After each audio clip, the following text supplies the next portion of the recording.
कह कह गावां। तू साहिब गुणी निधाना। तुमरी महिमा बरन न साकां। तू ठाकुर ऊच भगवाना। तेरे गुण बहुते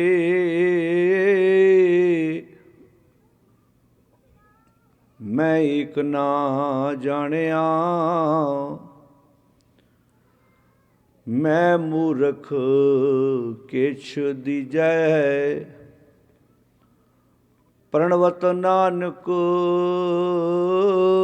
सुन मेरे साहिबा। डुबदा पत्थर लीजै।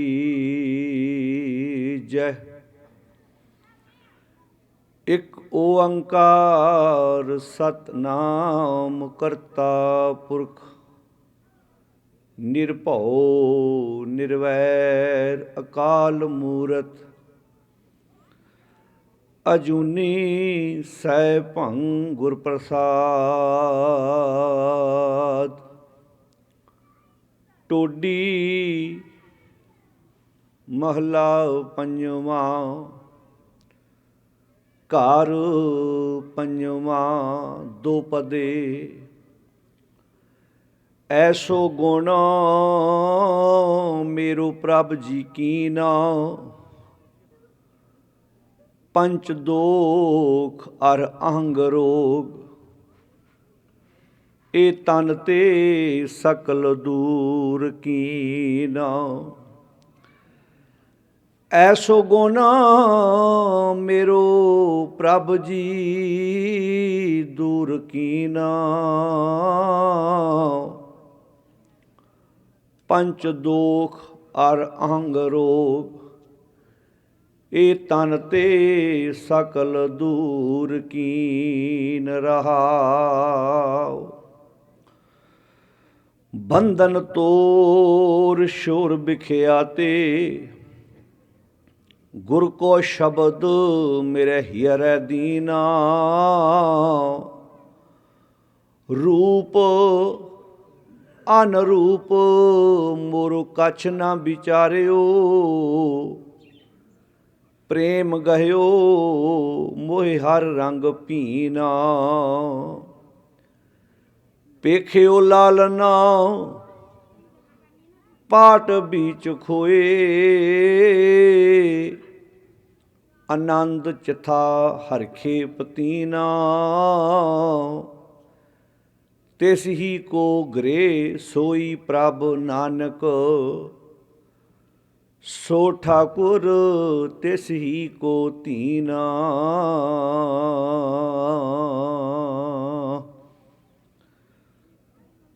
पेखियो लालना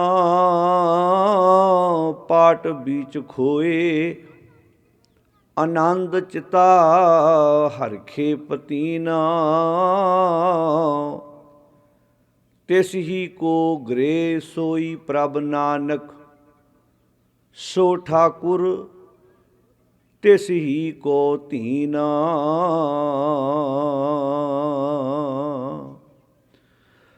परम सन्मान योग धन धन शब्द गुरु श्री गुरु ग्रंथ साहब जी की पावन गोद विच जुड़ बैठी गुरु प्यारी साध संगत जीओ।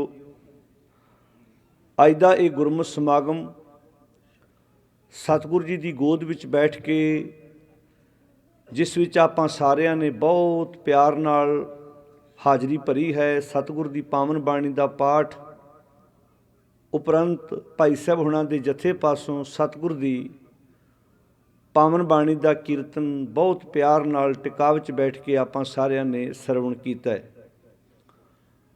अज दा ये गुरमत समागम जो वीर अपनी आर्मी की जॉब विचों रिटायरमेंट लैके घर आए ने उसकी खुशी विच अते किसानी अंदोलन की जित ਜਿਸ ਨੂੰ ਸਮਰਪਿਤ ਸਮੁੱਚੇ ਪਰਿਵਾਰ ਨੇ, ਇਲਾਕਾ ਨਿਵਾਸੀ, ਰਿਸ਼ਤੇਦਾਰ, ਸਾਕ ਸੰਬੰਧੀਆਂ ਦੇ ਸਹਿਯੋਗ ਨਾਲ ਇਹ ਸਮਾਗਮ ਉਲੀਕਿਆ ਹੈ। ਆਪ ਸਾਰੇ ਬਹੁਤ ਪਿਆਰ ਨਾਲ ਹਾਜ਼ਰੀ ਭਰ ਰਹੇ ਹੋ। ਜਿੱਥੇ ਆਪਾਂ ਸਤਿਗੁਰ ਦੀ ਪਾਵਨ ਬਾਣੀ ਦਾ ਕੀਰਤਨ ਸੁਣਿਆ, ਕੁਝ ਸਮਾਂ ਸਤਿਗੁਰ ਦੀ ਪਾਵਨ ਬਾਣੀ ਦੀ ਵਿਚਾਰ ਨਾਲ ਸਾਂਝ ਪਾਉਣ ਦਾ ਯਤਨ ਕਰੀਏ। ਜਿਨ੍ਹਾਂ ਨੇ ਜਲ ਪਾਣੀ ਛਕ ਲਿਆ ਹੈ, ਉਹਨਾਂ ਨੂੰ ਬੜੇ ਪਿਆਰ ਨਾਲ ਬੇਨਤੀ ਹੈ ਕਿ ਜਲ ਪਾਣੀ ਛਕਣ ਤੋਂ ਬਾਅਦ ਕੁਰਸੀਆਂ 'ਤੇ ਬੈਠਣ ਦੀ ਬਜਾਏ ਅੰਦਰ ਆਣ ਕੇ ਪੰਡਾਲ ਵਿੱਚ ਬੈਠੀਏ, ਕਿਉਂਕਿ ਜਿਸ ਮਕਸਦ ਲਈ ਆਪਾਂ ਆਏ ਹਾਂ, ਰਲ ਮਿਲ ਕੇ ਉਸ ਮਾਲਕ ਦੀ ਪਾਵਨ ਬਾਣੀ ਪੜ੍ਹਨੀ, ਵਿਚਾਰਨੀ, ਉਸ ਦਾ ਸ਼ੁਕਰਾਨਾ ਕਰਨਾ ਅਤੇ ਕੁਝ ਸਿੱਖਣ ਦਾ ਯਤਨ ਕਰਨਾ ਕਿ ਗੁਰੂ ਪਾਤਸ਼ਾਹ ਜੀ ਨੇ ਸਾਨੂੰ ਕੀ ਉਪਦੇਸ਼ ਬਖਸ਼ਿਸ਼ ਕੀਤਾ ਹੈ। ਅੱਜ ਜੇ ਸਮਾਜ ਵਿੱਚ ਧਿਆਨ ਮਾਰੀਏ, ਸਭ ਕੁਝ ਬਹੁਤ ਹੈ। ਤਰ੍ਹਾਂ ਤਰ੍ਹਾਂ ਦੇ ਮਨੁੱਖ ਦੇ ਕੋਲ ਕੱਪੜੇ ਪਾਉਣ ਲਈ ਨੇ, ਖਾਣੇ ਬਹੁਤ ਵਧੀਆ ਤਰੀਕੇ ਨਾਲ ਮਨੁੱਖ ਬਣਾ ਕੇ ਖਾ ਰਿਹਾ ਹੈ। ਸਾਧਨ ਪੁਰਾਣੇ ਨਾਲੋਂ, ਸਮੇਂ ਨਾਲੋਂ ਅਜੋਕੇ ਸਮੇਂ 'ਚ ਬਹੁਤ ਜ਼ਿਆਦਾ ਵਧੀਆ ਅਤੇ ਤੇਜ਼ ਆ ਗਏ। ਕਦੀ ਸਮਾਂ ਹੁੰਦਾ ਸੀ ਮਨੁੱਖ ਸਵੇਰੇ ਆਪਣੇ ਘਰੋਂ ਤੁਰਦਾ ਸੀ, 20-25 ਕਿਲੋਮੀਟਰ ਵੀ ਕੋਈ ਰਿਸ਼ਤੇਦਾਰੀ ਹੋਣੀ ਤੇ ਬੰਦਾ ਸੋਚਦਾ ਸੀ 100 ਵਾਰ ਕਿ ਜਾਣਾ, ਰਾਤ ਲੱਗ ਜਾਣੀ ਹੈ, ਵਾਪਸ ਕਿੱਦਾਂ ਆਵਾਂਗਾ। ਇੱਦਾਂ ਦੇ ਸਾਧਨ ਆ ਗਏ।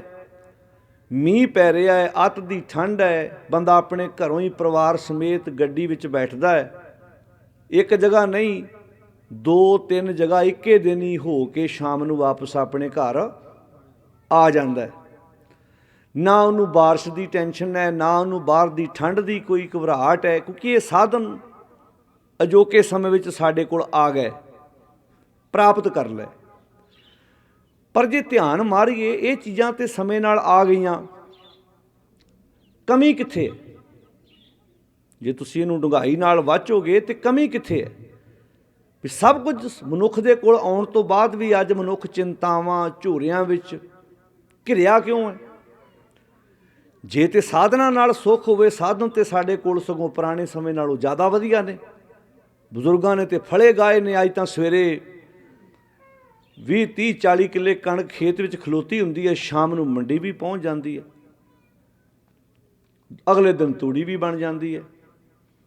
ਬਜ਼ੁਰਗਾਂ ਨੂੰ ਪਤਾ, ਫਲੇ ਗਾਉਣ ਵਾਲਿਆਂ ਨੂੰ, ਜਿਨ੍ਹਾਂ ਨੇ ਹੱਥੀਂ ਆਪਣੇ ਫਲੇ ਗਾਏ ਹੋਣਗੇ, ਵੀ ਉਹ ਤਾਂ ਡੀਕਦੇ ਰਹਿੰਦੇ ਸੀ ਵਿਚਾਰੇ ਜੂਨ ਤੱਕ ਵੀ ਕਦੋਂ ਹਵਾ ਵਗੇ, ਕਦੋਂ ਦਾਣਿਆਂ ਵਿੱਚੋਂ ਤੂੜੀ ਵੱਖ ਕਰੀਏ, ਕਦੋਂ ਜਾ ਕੇ ਕਿਤੇ ਕੋਈ ਮੀਂਹ ਪੈਣਾ ਤੇ ਵੱਢ ਪੁੱਟਣੇ।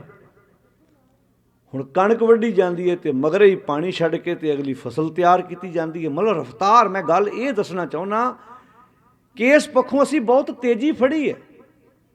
ਗੱਡੀਆਂ ਤਰ੍ਹਾਂ ਤਰ੍ਹਾਂ ਦੀਆਂ ਆ ਗਈਆਂ, ਖਾਣੇ ਤਰ੍ਹਾਂ ਤਰ੍ਹਾਂ ਦੇ ਆ ਗਏ। ਕਦੀ ਘਰ ਵਿੱਚ ਕੋਈ ਵਿਆਹ ਸ਼ਾਦੀ ਹੋਣੀ ਤੇ ਵੱਧ ਤੋਂ ਵੱਧ ਮਿੱਠਾ ਗੁੜ। ਅੱਜ ਇਹ ਸਿੱਖ ਰਹਿਤ ਮਰਿਆਦਾ 'ਚ ਲਿਖਿਆ ਵੀ ਜਦੋਂ ਲੜਕੇ ਲੜਕੀ ਦਾ ਆਨੰਦ ਕਾਰਜ ਕਰਨਾ, ਕੁਝ ਮਿੱਠਾ ਲੜਕੀ ਵਾਲੇ ਲੜਕੇ ਦੇ ਪੱਲੇ ਪਾਉਣ, ਤੇ ਗੁੜ ਵੀ ਮੂੰਹ ਨੂੰ ਛੁਹਾਇਆ ਜਾਂਦਾ ਰਿਹਾ। ਫਿਰ ਹੌਲੀ ਹੌਲੀ ਬੂੰਦੀ ਲੱਡੂ ਆ ਗਏ। ਹੁਣ 350-300, 400-400, 500-500 ਰੁਪਏ ਕਿਲੋ ਮਠਿਆਈਆਂ ਆ ਗਈਆਂ। ਮਤਲਬ ਇਸ ਪੱਖੋਂ ਤੇ ਅਸੀਂ ਬਹੁਤ ਅਮੀਰ ਹੋ ਗਏ। ਕਮੀ ਕਿੱਥੇ? ਮਾਵਾਂ ਵਿਚਾਰੀਆਂ ਦੇ ਨਹੁੰ ਘਸ ਗਏ ਪੋਚੇ ਫੇਰਦੀਆਂ ਦੇ, ਛੱਪੜਾਂ 'ਚੋਂ ਮਿੱਟੀ ਕੱਢਣੀ। ਮਾਵਾਂ ਨੂੰ ਪਤਾ ਹੋਣਾ, ਇਹ ਤੇ ਕੱਲ੍ਹ ਦੀਆਂ ਗੱਲਾਂ ਨੇ, ਜੇ ਕੋਈ ਪੁਰਾਣੀਆਂ ਗੱਲਾਂ ਨਹੀਂ ਮੈਂ ਕਰ ਰਿਹਾ।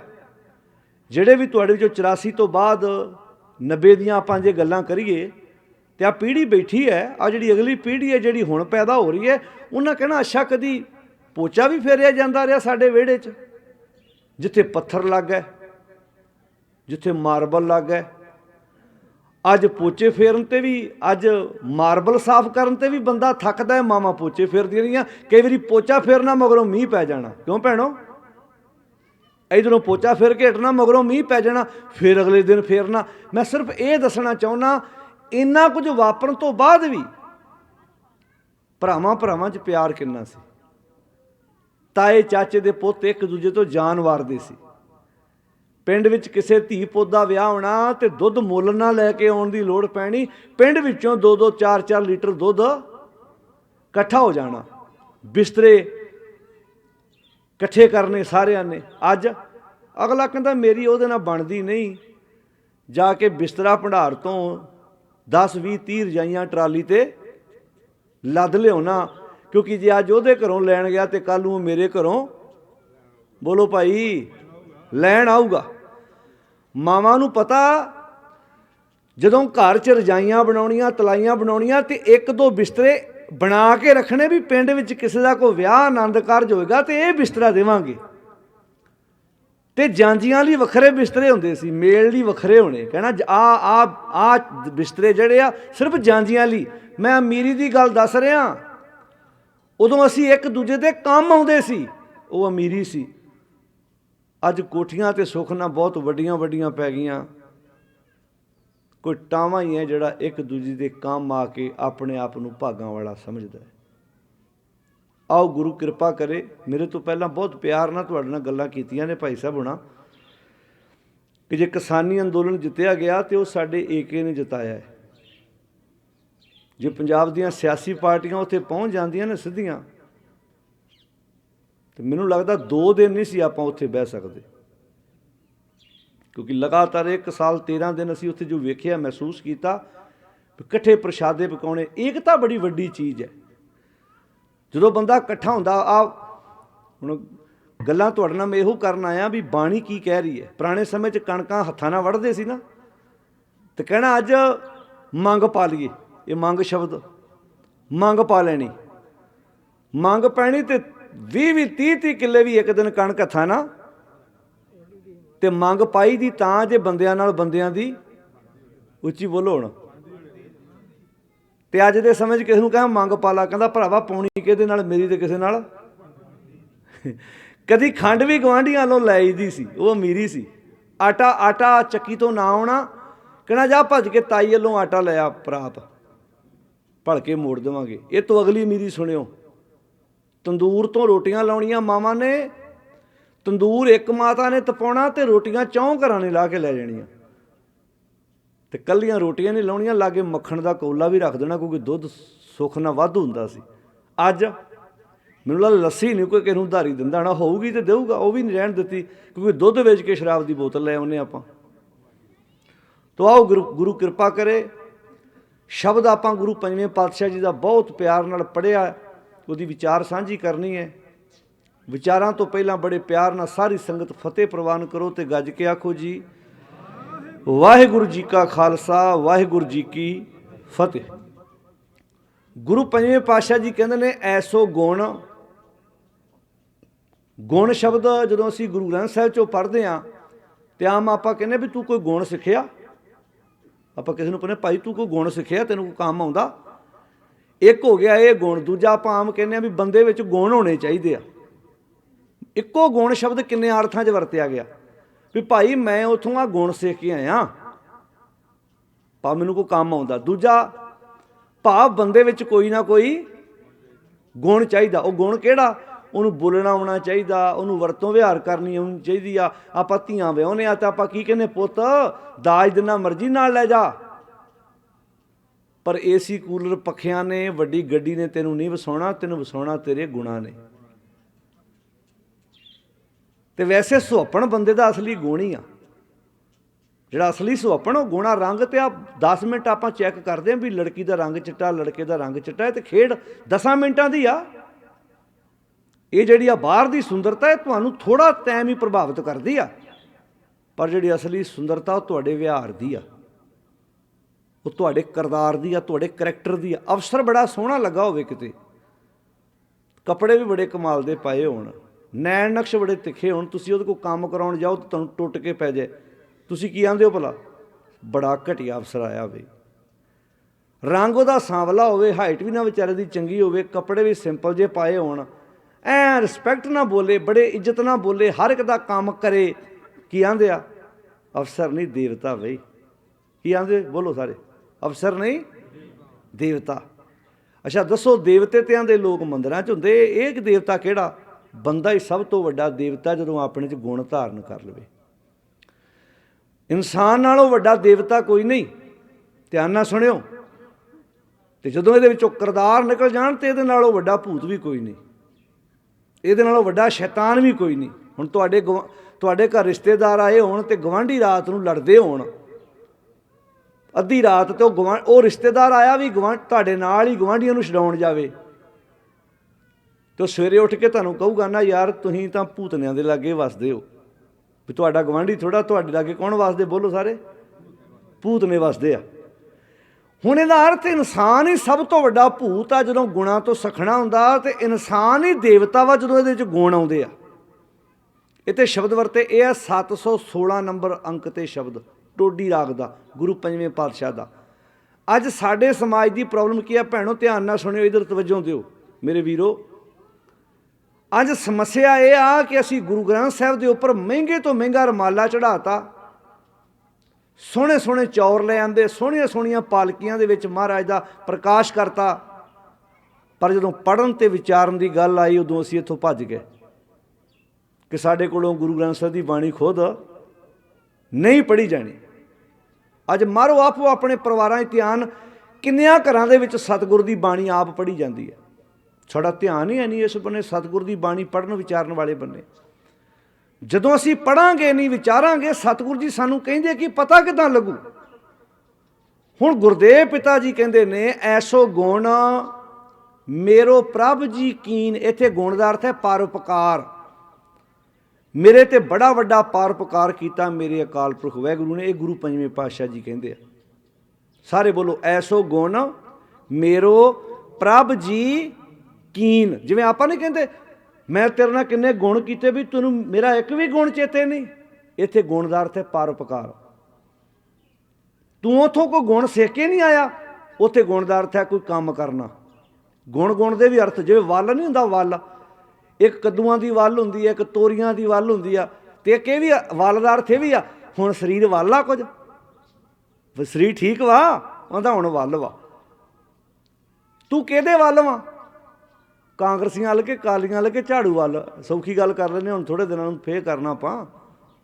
ਇੱਦਾਂ ਪੁੱਛਦੇ ਨਾ ਤੂੰ ਕਿਹਦੇ ਵੱਲ ਵਾ? ਉਹ ਬੋਲੋ ਪਿਆਰਿਓ, ਆਂਦਾ ਮੈਂ ਤਾਂ ਪੰਜੇ ਵੱਲ ਆਂਦਾ, ਤੂੰ ਆਂਦਾ ਮੈਂ ਤਕੜੀ ਵੱਲ ਆਂਦਾ, ਤੂੰ ਆਂਦਾ ਮੈਂ ਝਾੜੂ ਵੱਲ ਆਂਦਾ, ਤੂੰ ਕਹਿੰਦਾ ਮੈਂ ਫੁੱਲ ਵੱਲ ਆ। ਹਾਂਜੀ ਇੱਦਾਂ ਹੀ ਕਹਿ ਰਹੇ ਆਪਾਂ। ਤੂੰ ਕਿਹਦੇ ਵੱਲ ਵਾ? ਇਹ ਵੱਲ ਸ਼ਬਦ ਹੈਗਾ ਵਾਵਾ ਲੱਲਾ ਵਾਲੀ ਆ, ਪਰ ਅਰਥ ਵੱਖਰੇ ਵੱਖਰੇ। ਤੂੰ ਕਿਹਦੇ ਵੱਲ ਆ? ਸਰੀਰ ਵੱਲ ਵਾ, ਉਹ ਕੱਦੂਆਂ ਦੀ ਵੱਲ ਚੜ੍ਹੀ ਆ।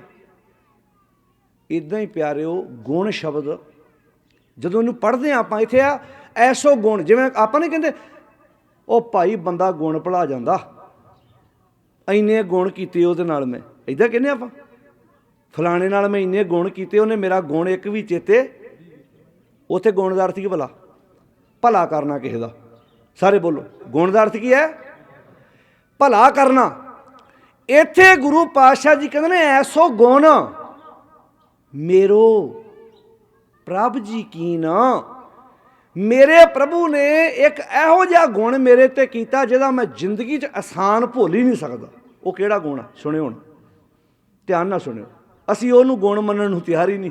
ਅਸੀਂ ਤੇ ਆਨੇ ਰੱਬ ਨੇ ਗੱਡੀ ਦੇ ਦਿੱਤੀ, ਰੱਬ ਨੇ ਘਰ ਬਣਾਤਾ, ਮੈਂ ਜ਼ਮੀਨ ਖਰੀਦ ਲਈ, ਮੇਰਾ ਪੁੱਤ ਅਮਰੀਕਾ ਚਲਾ ਗਿਆ, ਮੇਰਾ ਪੁੱਤ ਕੈਨੇਡਾ ਚਲਾ ਗਿਆ, ਮੇਰਾ ਪੁੱਤ ਇਟਲੀ ਚਲਾ ਗਿਆ, ਮੇਰਾ ਪੁੱਤ ਫਰਾਂਸ ਚਲਾ ਗਿਆ, ਮੇਰੀ ਨੂੰਹ ਏਸੀ ਲੈ ਆਈ। ਅਸੀਂ ਤੈਨੂੰ ਹੀ ਗੁਣ ਮੰਨੀ ਜਾਂਦੇ ਹਾਂ।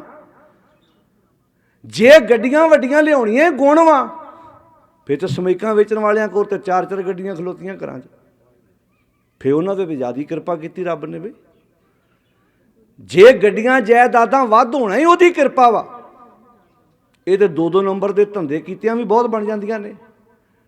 ਅਸਲੀ ਗੁਣ ਕੀ ਆ? ਸੁਣਿਓ ਹੁਣ। 716-17 ਨੰਬਰ ਅੰਕ 'ਤੇ ਗੁਰੂ ਗ੍ਰੰਥ ਸਾਹਿਬ ਜੀ ਦਾ ਵਾਕ ਹੈ। ਐਸੋ ਗੁਣ ਮੇਰੋ ਪ੍ਰਭ ਜੀ ਕੀਨ। ਇਹੋ ਜਿਹਾ ਗੁਣ ਮੇਰੇ ਪ੍ਰਭੂ ਨੇ ਮੇਰੇ 'ਤੇ ਕਰ ਦਿੱਤਾ। ਪੰਚ ਦੋਖ। ਆਪਾਂ ਨਹੀਂ ਕਿਵੇਂ ਕਹਿੰਦੇ ਉਹ ਮੇਰਾ ਦੋਖੀ ਆ ਭਾਈ, ਉਹ ਮੇਰਾ ਦੁਸ਼ਮਣ ਵਾ, ਉਹਦੇ ਨਾਲ ਮੇਰੀ ਬਣਦੀ ਨਹੀਂ। ਕਾਸ਼ ਕਿਤੇ ਸਾਨੂੰ ਆਪਣੇ ਅੰਦਰ ਦੇ ਦੁਸ਼ਮਣਾਂ ਦਾ ਪਤਾ ਲੱਗ ਜਾਏ। ਅਸੀਂ ਬੰਦਿਆਂ ਨਾਲ ਦੁਸ਼ਮਣੀਆਂ ਪਾ ਕੇ ਬੈਠੇ ਹਾਂ, ਜਿਹੜੇ ਸਭ ਤੋਂ ਵੱਡੇ ਦੁਸ਼ਮਣ ਹੈ ਉਹਨਾਂ ਨਾਲ ਤੇ ਯਾਰੀ ਪਾ ਕੇ ਬੈਠੇ ਹਾਂ। ਉਹ ਕਿਹੜੇ ਭਲਾ? ਪੰਚ ਦੋਖ। ਉਹ 5 ਦੋਖ ਕਿਹੜੇ ਆ? ਕਾਮ, ਸਾਰੇ ਬੋਲੋ, ਕ੍ਰੋਧ, ਲੋਭ, ਮੋਹ ਤੇ ਹੰਕਾਰ। ਦੱਸੋ ਭਲਾ ਬੰਦੇ ਨੇ ਯਾਰੀ ਪਾਈ ਇਹਨਾਂ ਨਾਲ ਕਿ ਨਹੀਂ ਪਾਈ ਜੀ? ਉੱਚੀ ਬੋਲੋ ਪਿਆਰਿਓ, ਪਾਈ ਆ ਨਾ। ਹੁਣ ਕਈਆਂ ਨੇ ਕਹਿਣਾ ਨਹੀਂ ਆਪਾਂ ਤਾਂ ਪਾਈ ਨਹੀਂ। ਮੈਂ ਐਗਜ਼ੈਂਪਲਾਂ ਦੇ ਦਿੰਦਾ ਸੌਖੀਆਂ ਜੀਆਂ। ਸੌਖੀ ਜੀ, ਆਪਾਂ ਗੁਰਦੁਆਰਾ ਸਾਹਿਬ ਜਾਂਦੇ ਹਾਂ, ਆਪਾਂ ਆਪਣੇ ਘਰਾਂ ਦੇ ਵਿੱਚ ਵੀ ਕਿੰਨੇ ਕਮਰੇ ਬਣਾਉਂਦੇ ਹਾਂ, ਪੱਖੇ ਲਾਉਂਦੇ ਹਾਂ, ਲਾਈਟਾਂ ਲਾਉਂਦੇ ਹਾਂ, ਇਹ ਸੀ ਕਿੰਨਾ ਕੁਝ ਆਪਣੇ ਘਰਾਂ 'ਚ ਆ। ਆਪਣੇ ਘਰਾਂ ਦੇ ਪੱਖਿਆਂ ਦੀਆਂ ਫਰਾਂ ਦੇ ਉੱਤੇ ਕਦੀ ਆਪਾਂ ਆਪਣਾ ਨਾਮ ਲਿਖਾਇਆ? ਉੱਚੀ ਬੋਲ ਕੇ ਦੱਸਿਓ। ਆਪਣੇ ਘਰਾਂ ਦੇ ਜਿਹੜੇ ਪੱਖੇ ਆ, ਆਪਣੇ ਘਰਾਂ ਦੇ ਜਿਹੜੇ ਪੱਖੇ ਦੇ ਛੱਤ ਨਾਲ ਲੱਗੇ, ਉਹਨਾਂ ਉੱਤੇ ਕਦੀ ਆਪਣਾ ਨਾਮ ਲਿਖਾਇਆ ਆਪਾਂ? ਇਹ ਜਿਹੜੇ ਗੁਰਦੁਆਰੇ ਪੱਖੇ ਲੱਗਦੇ, ਉਹਨਾਂ 'ਤੇ ਨਾਮ ਕਿਉਂ ਲਿਖਾਉਣਾ ਪੈਂਦਾ ਭਲਾ? ਉੱਚੀ ਬੋਲਿਓ ਹੁਣ, ਕਿਉਂਕਿ ਬੰਦਾ ਦੱਸਣਾ ਚਾਹੁੰਦਾ ਵੀ ਪੱਖਾ ਲੱਗਾ ਗੁਰਦੁਆਰੇ ਪਰ ਲਵਾਇਆ, ਉੱਚੀ ਬੋਲੋ ਹੁਣ ਜੀ, ਇਹ ਮੈਂ ਲਵਾਇਆ। ਇਹ ਕੀ ਆ? ਤੇਰਾ ਦੁਸ਼ਮਣ ਹਉਮੈ। ਇਹ ਕੀ ਆ? ਤੇਰਾ ਦੁਸ਼ਮਣ ਵਾ, ਜਿਹਨੇ ਤੈਨੂੰ ਇੱਥੇ ਬਹਿਣ ਨਹੀਂ ਦੇਣਾ। 10-20 ਰੁਪਏ ਗੁਰਦੁਆਰੇ ਦੇ ਕੇ ਨਾ ਕੰਨ ਲਾ ਕੇ ਸੁਣਦੇ ਵੀ ਗ੍ਰੰਥੀ ਨੇ ਮੇਰਾ ਨਾਂ ਅਰਦਾਸ 'ਚ ਲਿਆ ਕਿ ਨਹੀਂ ਲਿਆ। ਸਾਰੀ ਅਰਦਾਸ 'ਚ ਧਿਆਨ ਨਹੀਂ ਹੁੰਦਾ ਉਹਨਾਂ ਦਾ। ਉਹ ਕੰਨ ਲਾ ਕੇ ਸੁਣਦੇ ਵੀ ਮੇਰੇ ਬਾਰੇ ਸ਼ਬਦ ਕਿੱਦਾਂ ਦੇ ਬੋਲੇ ਗ੍ਰੰਥੀ ਨੇ, ਵੀ ਇੱਦਾਂ ਕਿਹਾ ਗੁਰੂ ਘਰ ਦੇ ਪ੍ਰੀਤਵਾਨ ਜਥੇਦਾਰ, ਵੀ ਇੱਦਾਂ ਦਾ ਸ਼ਬਦ ਬੋਲੇ। ਤੇ ਮੈਂ ਕਹਾਂ ਵੀ ਗ੍ਰੰਥੀ ਬੜਾ ਵਧੀਆ। ਤੇ ਜੇ ਉਹਨੇ ਰੁੱਖਾ ਜਿਹਾ ਸ਼ਬਦ ਪੜ੍ਹਤਾ, ਉੱਦਾਂ ਹੀ ਸਾਦਾ ਜਿਹਾ ਹੀ ਕਹਿਤਾ, ਤੇ ਫੇਰ ਕਹੂੰਗਾ ਭਾਈ ਵੇਖੋ ਮੈਂ ਇੰਨੀ ਮਾਇਆ ਜਮ੍ਹਾਂ ਕਰਾਈ ਤੇ ਮੇਰਾ ਇੰਨੇ ਸਤਿਕਾਰ ਨਾਲ ਨਾਮ। ਅੱਛਾ, ਨਾਮ ਸੁਣਾਉਣਾ ਕਿਹਨੂੰ? ਇਹ ਵੀ ਜੇ ਇੱਕ ਬੰਨੇ ਕਹਿੰਦੇ ਵਿਣ ਬੋਲਿਆ ਸਭ ਕੁਝ ਜਾਣਦਾ, ਤੇ ਦੂਜੇ ਬੰਨੇ ਦਾ ਮਤਲਬ ਸੁਣਾਉਣਾ ਤੁਸੀਂ ਲੋਕਾਂ ਨੂੰ ਆ।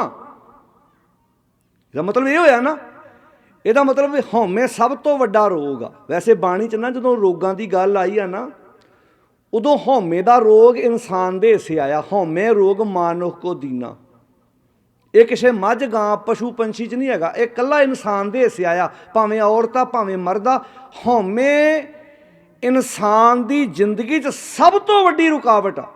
ਧਿਆਨ ਨਾਲ ਸੁਣਿਓ, ਹਉਮੈ ਇਨਸਾਨ ਦੀ ਜ਼ਿੰਦਗੀ 'ਚ, ਬੋਲੋ ਸਾਰੇ, ਸਭ ਤੋਂ ਵੱਡੀ, ਜਿਹੜੀ ਇਨਸਾਨ ਨੂੰ ਸਿੱਖਣ ਨਹੀਂ ਦਿੰਦੀ, ਕਦੀ ਵੀ ਅੱਗੇ ਵਧਣ ਨਹੀਂ ਦੇਵੇਗੀ, ਇਨਸਾਨ ਨੂੰ ਬੈਗ ਸੁੱਟ ਦੇਵੇਗੀ।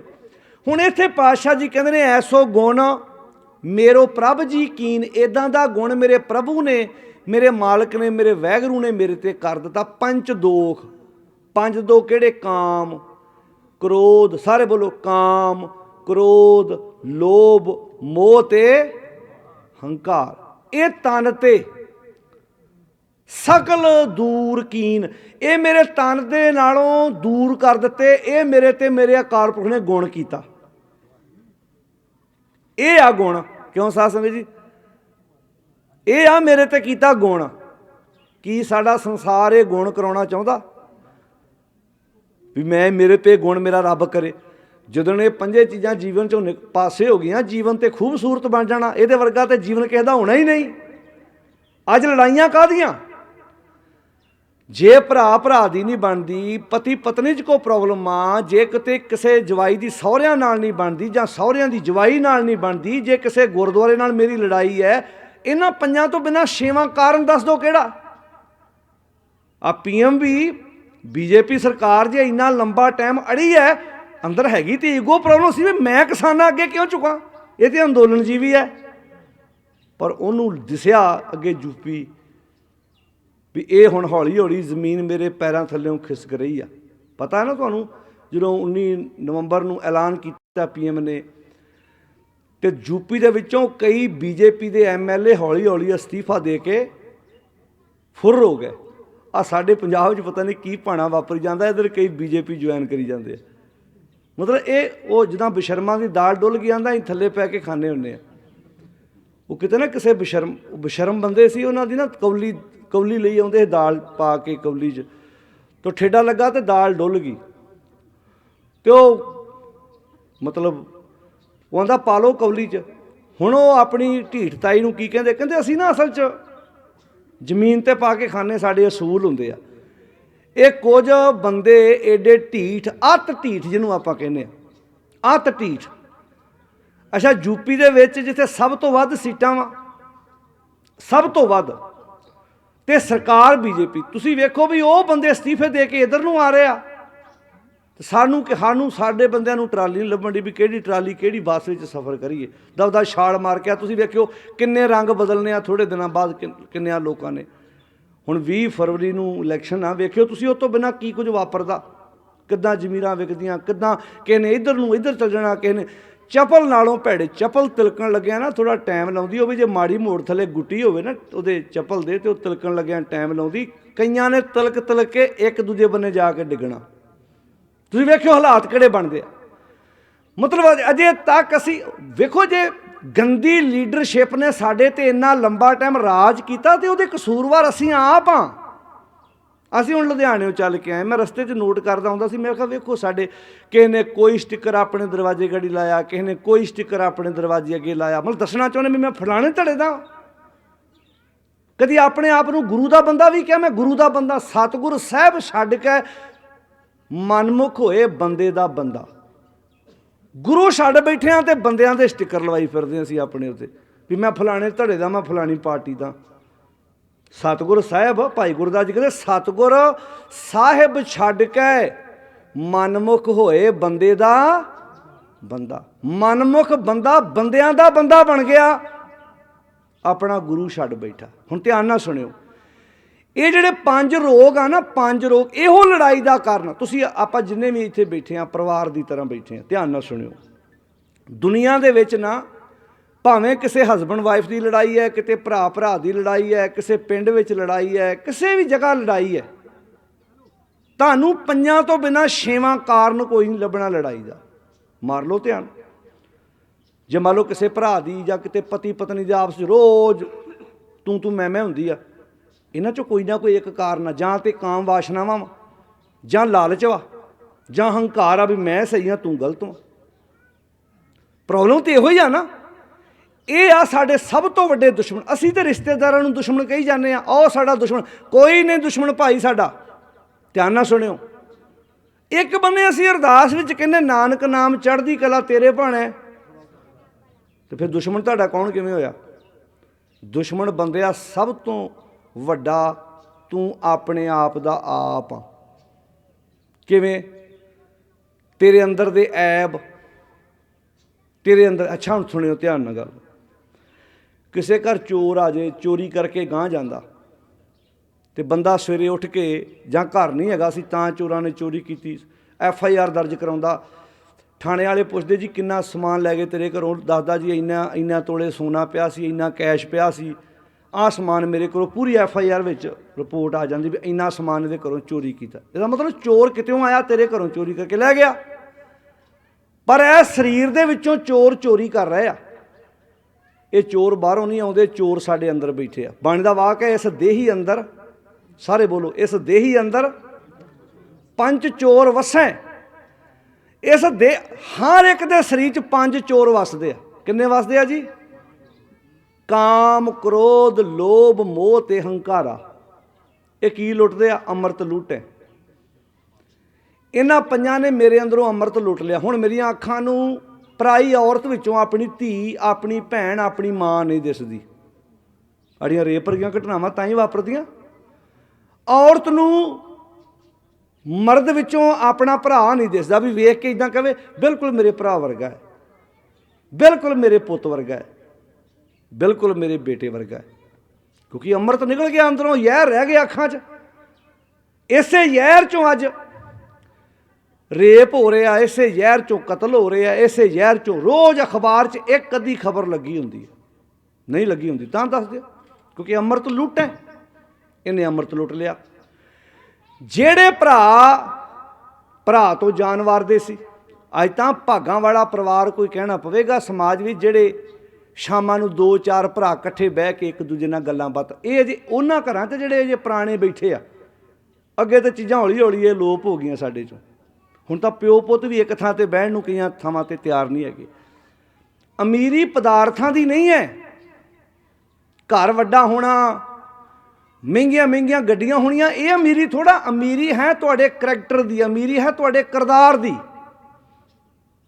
तुहाडे विहार दी अमीरी है। सब तो अमीरी तुहाडे विहार दी आ। वेखो जिहड़ा तुहाडा जिंदगी दे विच हस्सण वाला पक्ष है ना, ये तुहाडी जिंदगी की बड़ी वड्डी खूबसूरती आ, जिहड़ी अज साडे समाज चों लोप हो गई आ। तुसीं वेखिआ अपने परिवारां च आपां जदों आपां पुੱਤ विआहुंदे आ जां आपां अपनी धी दा आनंद कारज करदे आ, किसी नूं जवाई हसमुख मिल जाए किन्ने खुश हुंदे। कहंदे जदों वो साडे घर आ जांदा ना, साडे घर नूं भाग लग जांदे भी हੱਸदा हੱਸदा रहना उन्हें, हमेशा कदी उन्हें खिज के नहीं पैना।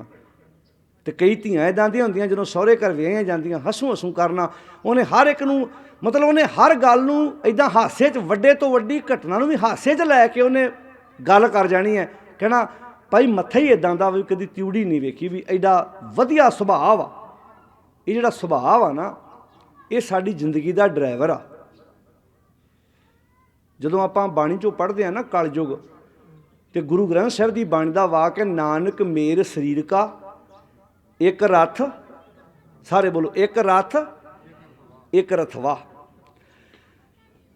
ਕਲਯੁਗ ਆ ਗਿਆ ਜੀ, ਕਲਯੁਗ ਆ ਗਿਆ, ਰੌਲਾ ਪਾਤਾ ਬ੍ਰਾਹਮਣ ਨੇ ਜੀ, ਕਲਯੁਗ ਆ ਗਿਆ। ਗੁਰੂ ਨਾਨਕ ਸਾਹਿਬ ਕਹਿੰਦੇ ਅੱਛਾ ਕਲਯੁਗ ਆ ਗਿਆ, ਵੀ ਕਿੱਥੋਂ ਆਇਆ ਕਲਯੁਗ? ਸਾਡੇ ਸਮਾਜ 'ਚ ਕਹਿੰਦੇ ਆ ਨਾ, ਅੱਜ ਕਿਸੇ ਦੀ ਧੀ ਨਾ ਆਖੇ ਲੱਗਦੀ ਹੋਵੇ, ਕਿਸੇ ਦਾ ਪੁੱਤ ਨਾ ਆਖੇ ਲੱਗਦਾ ਹੋਵੇ, ਕਿਸੇ ਦੇ ਘਰ 'ਚ ਲੜਾਈ ਹੋਵੇ, ਕੀ ਸ਼ਬਦ ਬੋਲਦੇ ਆ? ਕਲਯੁਗ ਹੈ ਭਾਈ, ਇੱਦਾਂ ਕਹਿੰਦੇ ਆਪਾਂ। ਸਾਡੇ ਵੱਡੇ ਕੀ ਕਹਿੰਦੇ ਭਲਾ? ਬੋਲੋ ਭਾਈ, ਕਲਯੁਗ ਇਹੋ ਕਹਿੰਦੇ ਆ। ਅੱਛਾ, ਸਾਡਾ ਪੁੱਤ ਸਾਡੇ ਨਾਲ ਰਹਿੰਦਾ ਨਹੀਂ, ਸਾਡੀ ਨੂੰਹ ਸਾਡੇ ਨਾਲ ਲੜਦੀ ਹੈ, ਸਾਡਾ ਪੁੱਤ ਲੜਦਾ, ਤੇ ਕਲਯੁਗ ਆ। ਤੇ ਤੁਹਾਡਾ ਇੱਕ ਰਿਸ਼ਤੇਦਾਰ ਐਸਾ ਵੀ ਹੈਗਾ ਜਿਹਦੇ ਨੂੰਹ ਪੁੱਤ ਉਹਦੇ ਨਾਲ ਰਹਿੰਦੇ, ਉਹ ਫਿਰ ਕਿਹੜੇ ਯੁੱਗ 'ਚ ਰਹਿੰਦੇ ਆ? ਰਹਿੰਦੇ ਤਾਂ ਉਹ ਵੀ ਇਸੇ ਦੁਨੀਆ 'ਚ ਹੀ ਆ। ਇਹਦਾ ਮਤਲਬ ਕਲਯੁਗ ਸਾਡੇ ਘਰ ਹੈਗਾ, ਉਹਨਾਂ ਦੇ ਘਰ ਹੈ ਨਹੀਂ। ਉਹ ਭਲਿਓ, ਜਿਹੜਾ ਕਲਯੁਗ ਆ ਨਾ, ਕਲ ਦਾ ਅਰਥ ਹੈ ਲੜਾਈ, ਯੁੱਗ ਦਾ ਅਰਥ ਹੈ ਸਮਾਂ। ਹੁਣ ਆਪਾਂ ਇੱਥੇ ਬੈਠੇ ਹਾਂ, ਚੰਗੀਆਂ ਗੱਲਾਂ ਸੁਣ ਰਹੇ ਹਾਂ, ਇਹ ਹੁਣ ਆਪਾਂ ਸਤਿਯੁਗ ਆ। ਹੁਣੇ ਕਿਸੇ ਗੱਲੋਂ ਲੜਾਈ ਹੋ ਜਾਏ ਤੇ ਕਲਯੁਗ ਆਉਣ ਲੱਗਿਆ 1 ਮਿੰਟ ਲੱਗਣਾ। ਘਰ ਵਾਲੇ ਨੇ ਘਰ ਵਾਲੀ ਨੂੰ ਕਿਹਾ, ਭਾਗਾਂ ਵਾਲੀ ਆ ਜਾ ਸਬਜ਼ੀ ਬਣਾ, ਅੱਜ ਉਹਨੇ ਸਬਜ਼ੀ ਬਣਾਈ, ਰੋਟੀ ਬਣਾ ਲਈ, ਰੱਖ ਲਈ। ਜੇ ਤੇ ਪਿਆਰ ਨਾਲ ਖਾ ਲਈ ਬਿਨਾਂ ਲੜਾਈ ਤੋਂ, ਫਿਰ ਸਤਿਯੁਗ ਆ। ਤੇ ਜੇ ਖਾਂਦਿਆਂ ਅੱਗੇ ਤੁਸੀਂ ਬੋਲਦੇ ਹੁਣ, ਵੇਖੋ ਤੁਹਾਂ ਵੀ ਪਕੌੜੇ ਛਕਿਆ, ਥੋੜ੍ਹਾ ਰੋਲ ਤੇ ਅਦਾ ਕਰੋ ਨਾ। ਜੇ ਖਾਂਦਿਆਂ ਕਿਸੇ ਗੱਲੋਂ ਤੂੰ ਮੈਂ ਹੋ ਗਈ, ਤੇ ਕਲਯੁਗ ਨੇ ਕਿਹੜਾ ਪਲੇਨ ਲੈ ਕੇ ਆਉਣਾ, ਵੀ ਹੈਲੀਕਾਪਟਰ ਲੈ ਕੇ ਆਉਣਾ? ਕਲਯੁਗ ਤੇ ਘਰੇ ਬੈਠਾ। ਤੇ ਪੁਰਾਣੇ ਬਜ਼ੁਰਗ ਆਂਦੇ ਹੁੰਦੇ ਸੀ, ਕਲਾ ਕਲੰਦਰ ਵਸੇ ਤੇ ਘੜਿਓਂ ਪਾਣੀ ਨਸੇ। ਇੱਦਾਂ ਹੀ ਆ ਜੀ, ਪੁਰਾਣੇ ਬਜ਼ੁਰਗ ਆਂਦੇ ਹੁੰਦੇ ਸੀ, ਜਿੱਥੇ ਲੜਾਈ ਵੱਧਦੀ ਘੜੇ 'ਚੋਂ ਵੀ ਪਾਣੀ ਭੱਜ ਜਾਂਦਾ, ਜਿੱਥੇ ਕਲੇ ਨਹੀਂ ਹੁੰਦੀ। ਪਿਆਰਿਓ, ਬੰਦਾ ਸੁਭਾਅ ਦਾ ਚੰਗਾ ਹੋਵੇ, ਸਾਦੇ ਪਾਣੀ ਨੂੰ ਸਰਬਤ ਬਣਾ ਦਿੰਦਾ, ਮਿੱਠਾ ਬਣਾ ਦਿੰਦਾ। ਤੇ ਬੰਦੇ ਮਾੜੇ ਨੂੰ ਤੁਸੀਂ ਸ਼ਹਿਦ ਫੜਾ ਦਿਓ, ਉਹ ਵੀ ਜ਼ਹਿਰ ਬਣਾ ਦੂ। ਸਾਰੀ ਖੇਡ ਬੰਦੇ ਦੀ ਆ, ਸਾਰੀ ਖੇਡ ਬੰਦੇ ਦੀ ਆ। ਇੱਕ ਸਾਦੇ ਬੰਦੇ ਨੂੰ ਤੁਸੀਂ ਪਾਣੀ ਦਾ ਗਲਾਸ ਫੜਾਓ ਤੇ ਉਹਨੂੰ ਵੀ ਉਹਨੇ ਸ਼ਰਬਤ ਬਣਾ ਦੇਣਾ। ਬੰਦਾ ਵਧੀਆ ਸੀ, ਉਹਨੇ ਪਾਣੀ ਨੂੰ ਸ਼ਰਬਤ ਬਣਾਤਾ। ਤੇ ਬੰਦਾ ਹੋਵੇ ਨਕੰਮਾ ਤੇ ਉਹਨੂੰ ਦੇ ਦਿਓ ਸ਼ਹਿਦ। ਅੱਗੇ ਹੁਣ ਤੁਸੀਂ ਬੋਲੋ, ਉਹਨੂੰ ਕੀ ਬਣਾਤਾ? ਉਹਨੇ ਜ਼ਹਿਰ ਬਣਾਤਾ। ਹੁਣ ਅਸੀਂ ਬੰਦਾ ਚੰਗਾ, ਹੁਣ ਵੇਖੋ ਜੀ, ਅਸੀਂ ਰੱਬ ਨੂੰ ਕਹਿੰਦੇ ਆ, ਕੁਦਰਤ ਕਿੱਡੀ ਕਮਾਲ ਦੀ ਚੀਜ਼ ਆ। ਅਸੀਂ ਗੰਨੇ ਨੂੰ ਕੱਟ ਕੇ ਜ਼ਮੀਨ 'ਚ ਲਟਾ ਦਿੰਦੇ ਹਾਂ, ਉਹ 'ਚੋਂ ਹੌਲੀ ਹੌਲੀ ਲਗਰਾਂ ਨਿਕਲਦੀਆਂ, ਹੌਲੀ ਹੌਲੀ ਉਹ ਕਮਾਲ ਗੰਨਾ ਬਣਦਾ, ਮਿੱਠਾ ਹੁੰਦਾ। ਧਰਤੀ ਵਿੱਚੋਂ ਤੇ ਗੰਨਾ ਹੀ ਉਗਦਾ। ਕਿਉਂ ਸਾਧ ਸੰਗਤ ਜੀ? ਗੰਨਾ ਚੂਪੋ, ਕਿਸੇ ਨੂੰ ਮਨਾਹੀ ਨਹੀਂ ਹੈਗੀ। ਰੋਹ ਪੀਓ, ਕਿਸੇ ਨੂੰ ਮਨਾਹੀ ਨਹੀਂ ਹੈਗੀ। ਗੁੜ ਖਾਓ, ਕਿਸੇ ਨੂੰ ਮਨਾਹੀ ਨਹੀਂ ਹੈਗੀ। ਸ਼ੱਕਰ ਖਾਓ, ਉਹਦੀ ਕਿਸੇ ਨੂੰ ਮਨਾਹੀ ਹੈ ਨਹੀਂ। ਉਹ ਹੁਣ ਕਿਸੇ ਬੰਦੇ ਚੰਗੇ ਦੇ ਹੱਥ ਲੱਗਾ, ਉਹਨੇ ਗੁੜ ਬਣਾਇਆ, ਸ਼ੱਕਰ ਬਣਾਈ, ਉਹਨੇ ਉਹਨੂੰ ਅੰਮ੍ਰਿਤ ਬਣਾਤਾ। ਸਾਰਾ ਟੱਬਰ ਖਾਂਦਾ, ਧੀ ਖਾਂਦੀ, ਪੁੱਤ ਖਾਂਦਾ, ਦਹੀਂ 'ਚ ਵੀ ਸ਼ੱਕਰ ਪਾ ਖਾਂਦੇ ਆ। ਹੁਣ ਅਗਲੀ ਗੱਲ ਤੁਹਾਨੂੰ ਪਤਾ ਜਿਹੜੀ ਮੈਂ ਕਹਿਣ ਲੱਗਾ, ਹੁਣ ਉਹ ਕਿਸੇ ਉਹੋ ਜਿਹੇ ਬੰਦੇ ਦੇ ਹੱਥ ਆ ਗਈ, ਉਹਨੇ ਆਖਿਆ ਇਹਨੂੰ ਪੀਪੇ 'ਚ ਘੋਲੋ। ਪੀਪਾ ਕਹਿਤਾ ਛੋਟਾ, ਮੈਂ ਡਰਮਾਂ 'ਚ ਘੋਲਦੇ ਸਾਡੇ ਦੇ ਸੁੱਕਣਾ। ਕਹਿੰਦੇ ਇਹਨੂੰ ਡਰਮ 'ਚ ਘੋਲੋ। ਫਿਰ ਇਹਦੇ ਵਿੱਚ ਪਤਾ ਨਹੀਂ ਕੀ ਕੁਝ ਪਾਉਂਦੇ ਆ। ਸਾਡੇ ਤਾਂ ਵਿਦੇਸ਼ਾਂ ਵਾਲਿਆਂ ਗੋਰਿਆਂ ਨੂੰ ਸਿਖਾਤੀ, ਸਾਡੇ ਪੰਜਾਬੀਆਂ ਨੇ ਇੱਥੋਂ ਜਾ ਕੇ। ਉਦੋਂ ਉਹਨਾਂ ਕੋਲੋਂ ਭਾਵੇਂ ਕੁਝ ਸਿੱਖਿਆ ਕਿ ਨਹੀਂ ਸਿੱਖਿਆ, ਉਹਨਾਂ ਨੂੰ ਪਤਾ ਕੀ ਕਹਿੰਦੇ, ਆ ਤੁਹਾਡੀ ਕਿਹੜੀ ਇੰਗਲਿਸ਼ ਆ? ਕਈਆਂ ਦੇ ਘਰ ਫਟ ਗਏ, ਉੱਥੇ ਘਰਾਂ 'ਚ ਡਰਮ ਕੱਢਦੇ ਸੀ, ਉਹ ਘਰ ਫਟ ਗਏ, ਘਰ ਡਾਲ ਤੇ ਕਈਆਂ ਦੇ ਅੱਗਾਂ ਲੱਗ ਗਈਆਂ ਘਰਾਂ ਨੂੰ।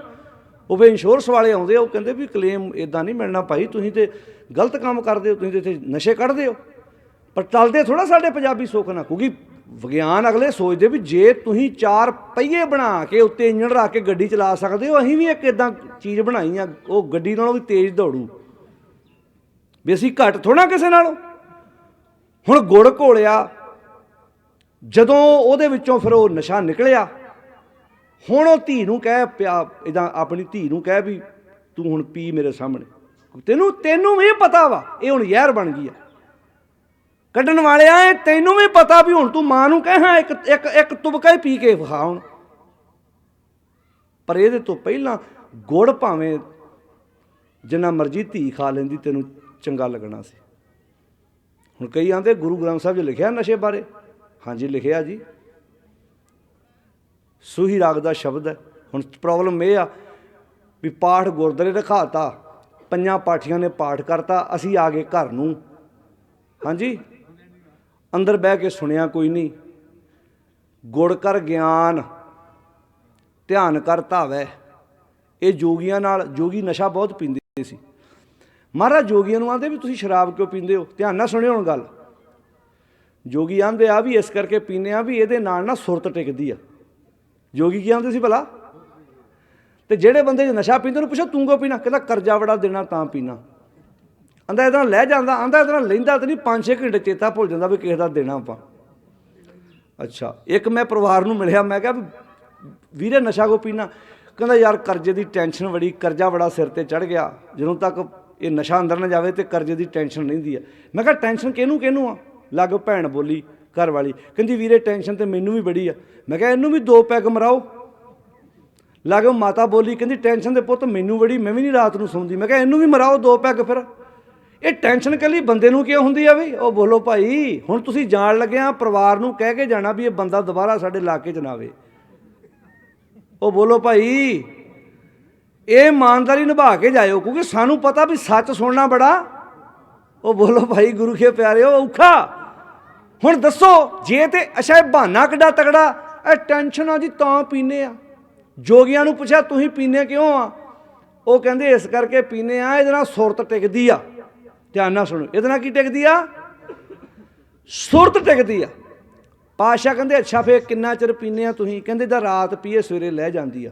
ਚਲੋ ਮਹਾਰਾਜ ਕਹਿੰਦੇ ਫਿਰ ਐਂ ਕਰੋ ਵੀ ਮੈਂ ਤੁਹਾਨੂੰ ਇੱਕ ਤਰੀਕਾ ਦੱਸਦਾ, ਸ਼ਰਾਬ ਮੇਰੇ ਕੋਲ ਵੀ ਹੈਗੀ ਆ। ਵੈਸੇ ਸ਼ਰ ਦਾ ਅਰਥ ਪਤਾ ਕੀ ਆ? ਆਪ ਦਾ ਅਰਥ ਹੈ ਪਾਣੀ, ਤੇ ਸਰ ਦਾ ਅਰਥ ਹੈ ਸ਼ਰਾਰਤ।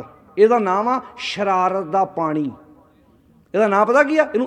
ਇਹਦਾ ਵੱਖਰਾ ਵੱਖਰਾ ਕਰ ਦਿਓ। ਸ਼ਰ ਸ਼ਰਾਰਤ, ਆਬ ਪਾਣੀ, ਸ਼ਰਾਰਤ ਦਾ ਪਾਣੀ। ਪੀਣ ਤੋਂ ਪਹਿਲਾਂ ਜਵਾਈ ਸਰੋਂ ਦਾ ਡੈਡੀ ਜੀ, ਉਹਨੂੰ ਆਂਦਾ ਬੇਟਾ ਜੀ। ਜੇ ਸੁੱਖ ਨਾਲ ਦੋਵੇਂ ਪੀ ਕੇ ਬੋਤਲ 1.5 ਬੀਤਲ ਤੇ ਉਹਨੇ ਕਹਿਣਾ ਬੁੱਢਾ। ਅੱਗੇ ਹੁਣ ਤੁਸੀਂ ਬੋਲ ਦਿਓ, ਇਮਾਨਦਾਰੀ ਨਿਭਾ ਦਿਓ ਥੋੜ੍ਹੀ ਜੀ। ਆਹ ਵੋਟਾਂ ਵੇਲੇ ਵੇਖੋ ਕਿੱਦਾਂ ਗੱਡੀਆਂ ਦੇ ਚੁੱਕ ਕੇ ਛੱਡ ਕੇ ਜਾਂਦੇ ਐ, ਸਰਦਾਰ ਟੱਲੀ ਹੋ ਕੇ ਐਂ ਡਿੱਗਦੇ ਫਿਰਨ, ਕੰਧਾਂ 'ਚ ਵੱਜਦੇ ਫਿਰਨਗੇ। ਅੱਛਾ ਫਿਰ ਬੀਬੀਆਂ ਵੇਖੋ ਫਿਰ ਵਰਤ ਰੱਖਦੀਆਂ ਇਹੋ ਜਿਹੇ ਬੰਦਿਆਂ ਲਈ, ਭੁੱਖੀਆਂ ਬੈਠੀਆਂ ਸਵੇਰ ਦੀਆਂ, 2 ਵੱਧ ਖਾਓ। ਵੇਖ ਵੇਖ ਕੇ ਉਹਦੇ ਹਾਲ, ਜੇ ਭੁੱਖੇ ਰਿਆਂ ਉਮਰ ਵੱਧਦੀ ਆ ਤੇ 2 ਵੱਧ ਖਾਇਆ ਘਟਣੀ ਵੀ ਚਾਹੀਦੀ ਆ ਨਾ। ਉਹ ਬੋਲੋ ਭਾਈ, ਅੱਜ ਹੋ ਕੀ ਰਿਹਾ ਸਾਡੇ ਸਮਾਜ ਵਿੱਚ? ਆ ਕਈ ਕਹਿੰਦੇ ਜੀ ਨੌਜਵਾਨ ਨਸ਼ਿਆਂ 'ਚ ਪਿਆ। ਕੱਲਾ ਨੌਜਵਾਨ ਨਹੀਂ ਪਿਆ, 50-60 ਤੋਂ ਉੱਪਰ ਪਲੱਸ ਵੀ ਚੱਲ ਜਾਓ। ਵੱਡੇ ਜਾ ਕੇ ਪੈਲਸਾਂ 'ਚ ਵੇਖਿਆ ਕਰੋ ਕਦੀ, ਜਿਹੜਾ ਗੁਰਦੁਆਰੇ ਆਉਣ ਲੱਗਿਆ ਕਹੇ ਨਾ ਮੇਰੀ ਡਿਸਕ ਹਿੱਲੀ ਆ, ਮੇਰੀ ਲੱਤ ਦੁਖਦੀ ਆ, ਮੇਰੀ ਬਾਂਹ ਸੌਂ ਜਾਂਦੀ ਆ। ਪੈਲਸਾਂ 'ਚ ਕਦੀ ਨੱਚਦਿਆਂ ਵੇਖਿਆ ਕਰੋ ਇਹਨਾਂ ਨੂੰ। ਉੱਥੇ ਸਭ ਕੁਝ ਭੁੱਲਿਆ ਹੁੰਦਾ ਸਾਨੂੰ।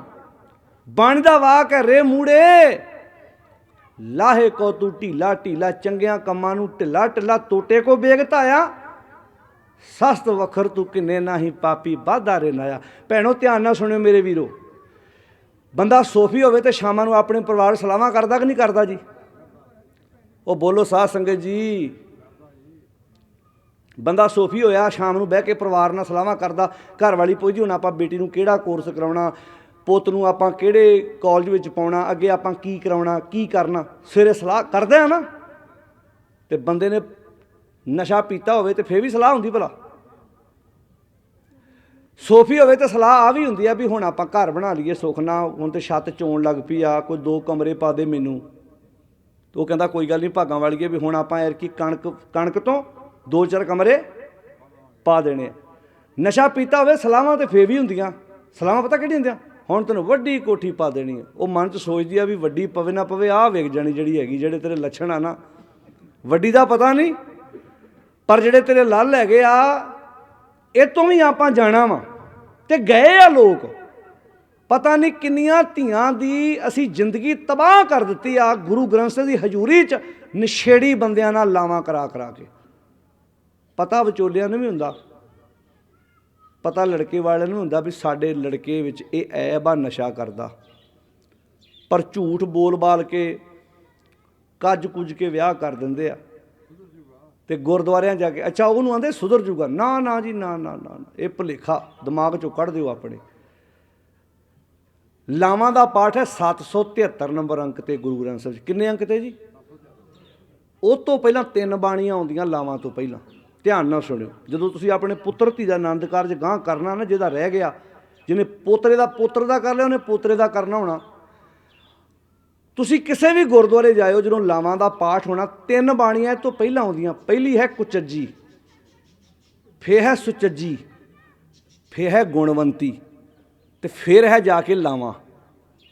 ਗੁਰੂ ਰਾਮਦਾਸ ਮਹਾਰਾਜ ਨੇ ਨਾ ਲਾਵਾਂ ਤੋਂ ਪਹਿਲਾਂ 3 ਬਾਣੀਆਂ ਰੱਖਣ ਦਾ ਅਰਥ ਪਤਾ ਕੀ ਸੀ? ਕੁਚੱਜੀ ਦਾ ਅਰਥ ਕੀ ਹੈ? ਜਿਹਨੂੰ ਕੰਮ ਨਾ ਆਉਂਦਾ ਹੋਵੇ, ਵੀ ਮੰਨ ਲਓ ਪੁੱਤ ਹੋਵੇ ਭਾਵੇਂ ਧੀ ਹੋਵੇ, ਜਿਹੜਾ ਕੰਮ ਵਿਗਾੜਦਾ ਹੋਵੇ, ਕੀ ਆਂਦਾ ਬਾਪ? ਉਹ ਕੁਚੱਜਿਆ, ਤੈਨੂੰ ਕੰਮ ਕਰਨਾ ਨਹੀਂ ਆਉਂਦਾ, ਕੁਚੱਜਾ। ਜਿਹਨੂੰ ਕਿਸੇ ਕੰਮ ਬਾਰੇ ਮੰਨ ਲਓ ਹੁਣ ਰੋਟੀ ਨਹੀਂ ਬਣਾਉਣੀ ਆਉਂਦੀ, ਆਟਾ ਨਹੀਂ ਗੁੰਨਣਾ ਆਉਂਦਾ, ਸਬਜ਼ੀ ਨਹੀਂ ਬਣਾਉਣੀ ਆਉਂਦੀ, ਕਿਸੇ ਕੰਮ ਦਾ ਪਤਾ ਨਹੀਂ, ਪੁੱਤ ਨੂੰ ਕਿਸੇ ਗੱਲ ਦਾ ਨਹੀਂ ਪਤਾ, ਕੁਚੱਜਾ ਜਾਂ ਕੁਚੱਜੀ, ਦੋਵਾਂ ਵਾਸਤੇ ਕਾਮਨ ਸ਼ਬਦ ਸਾਂਝਾ।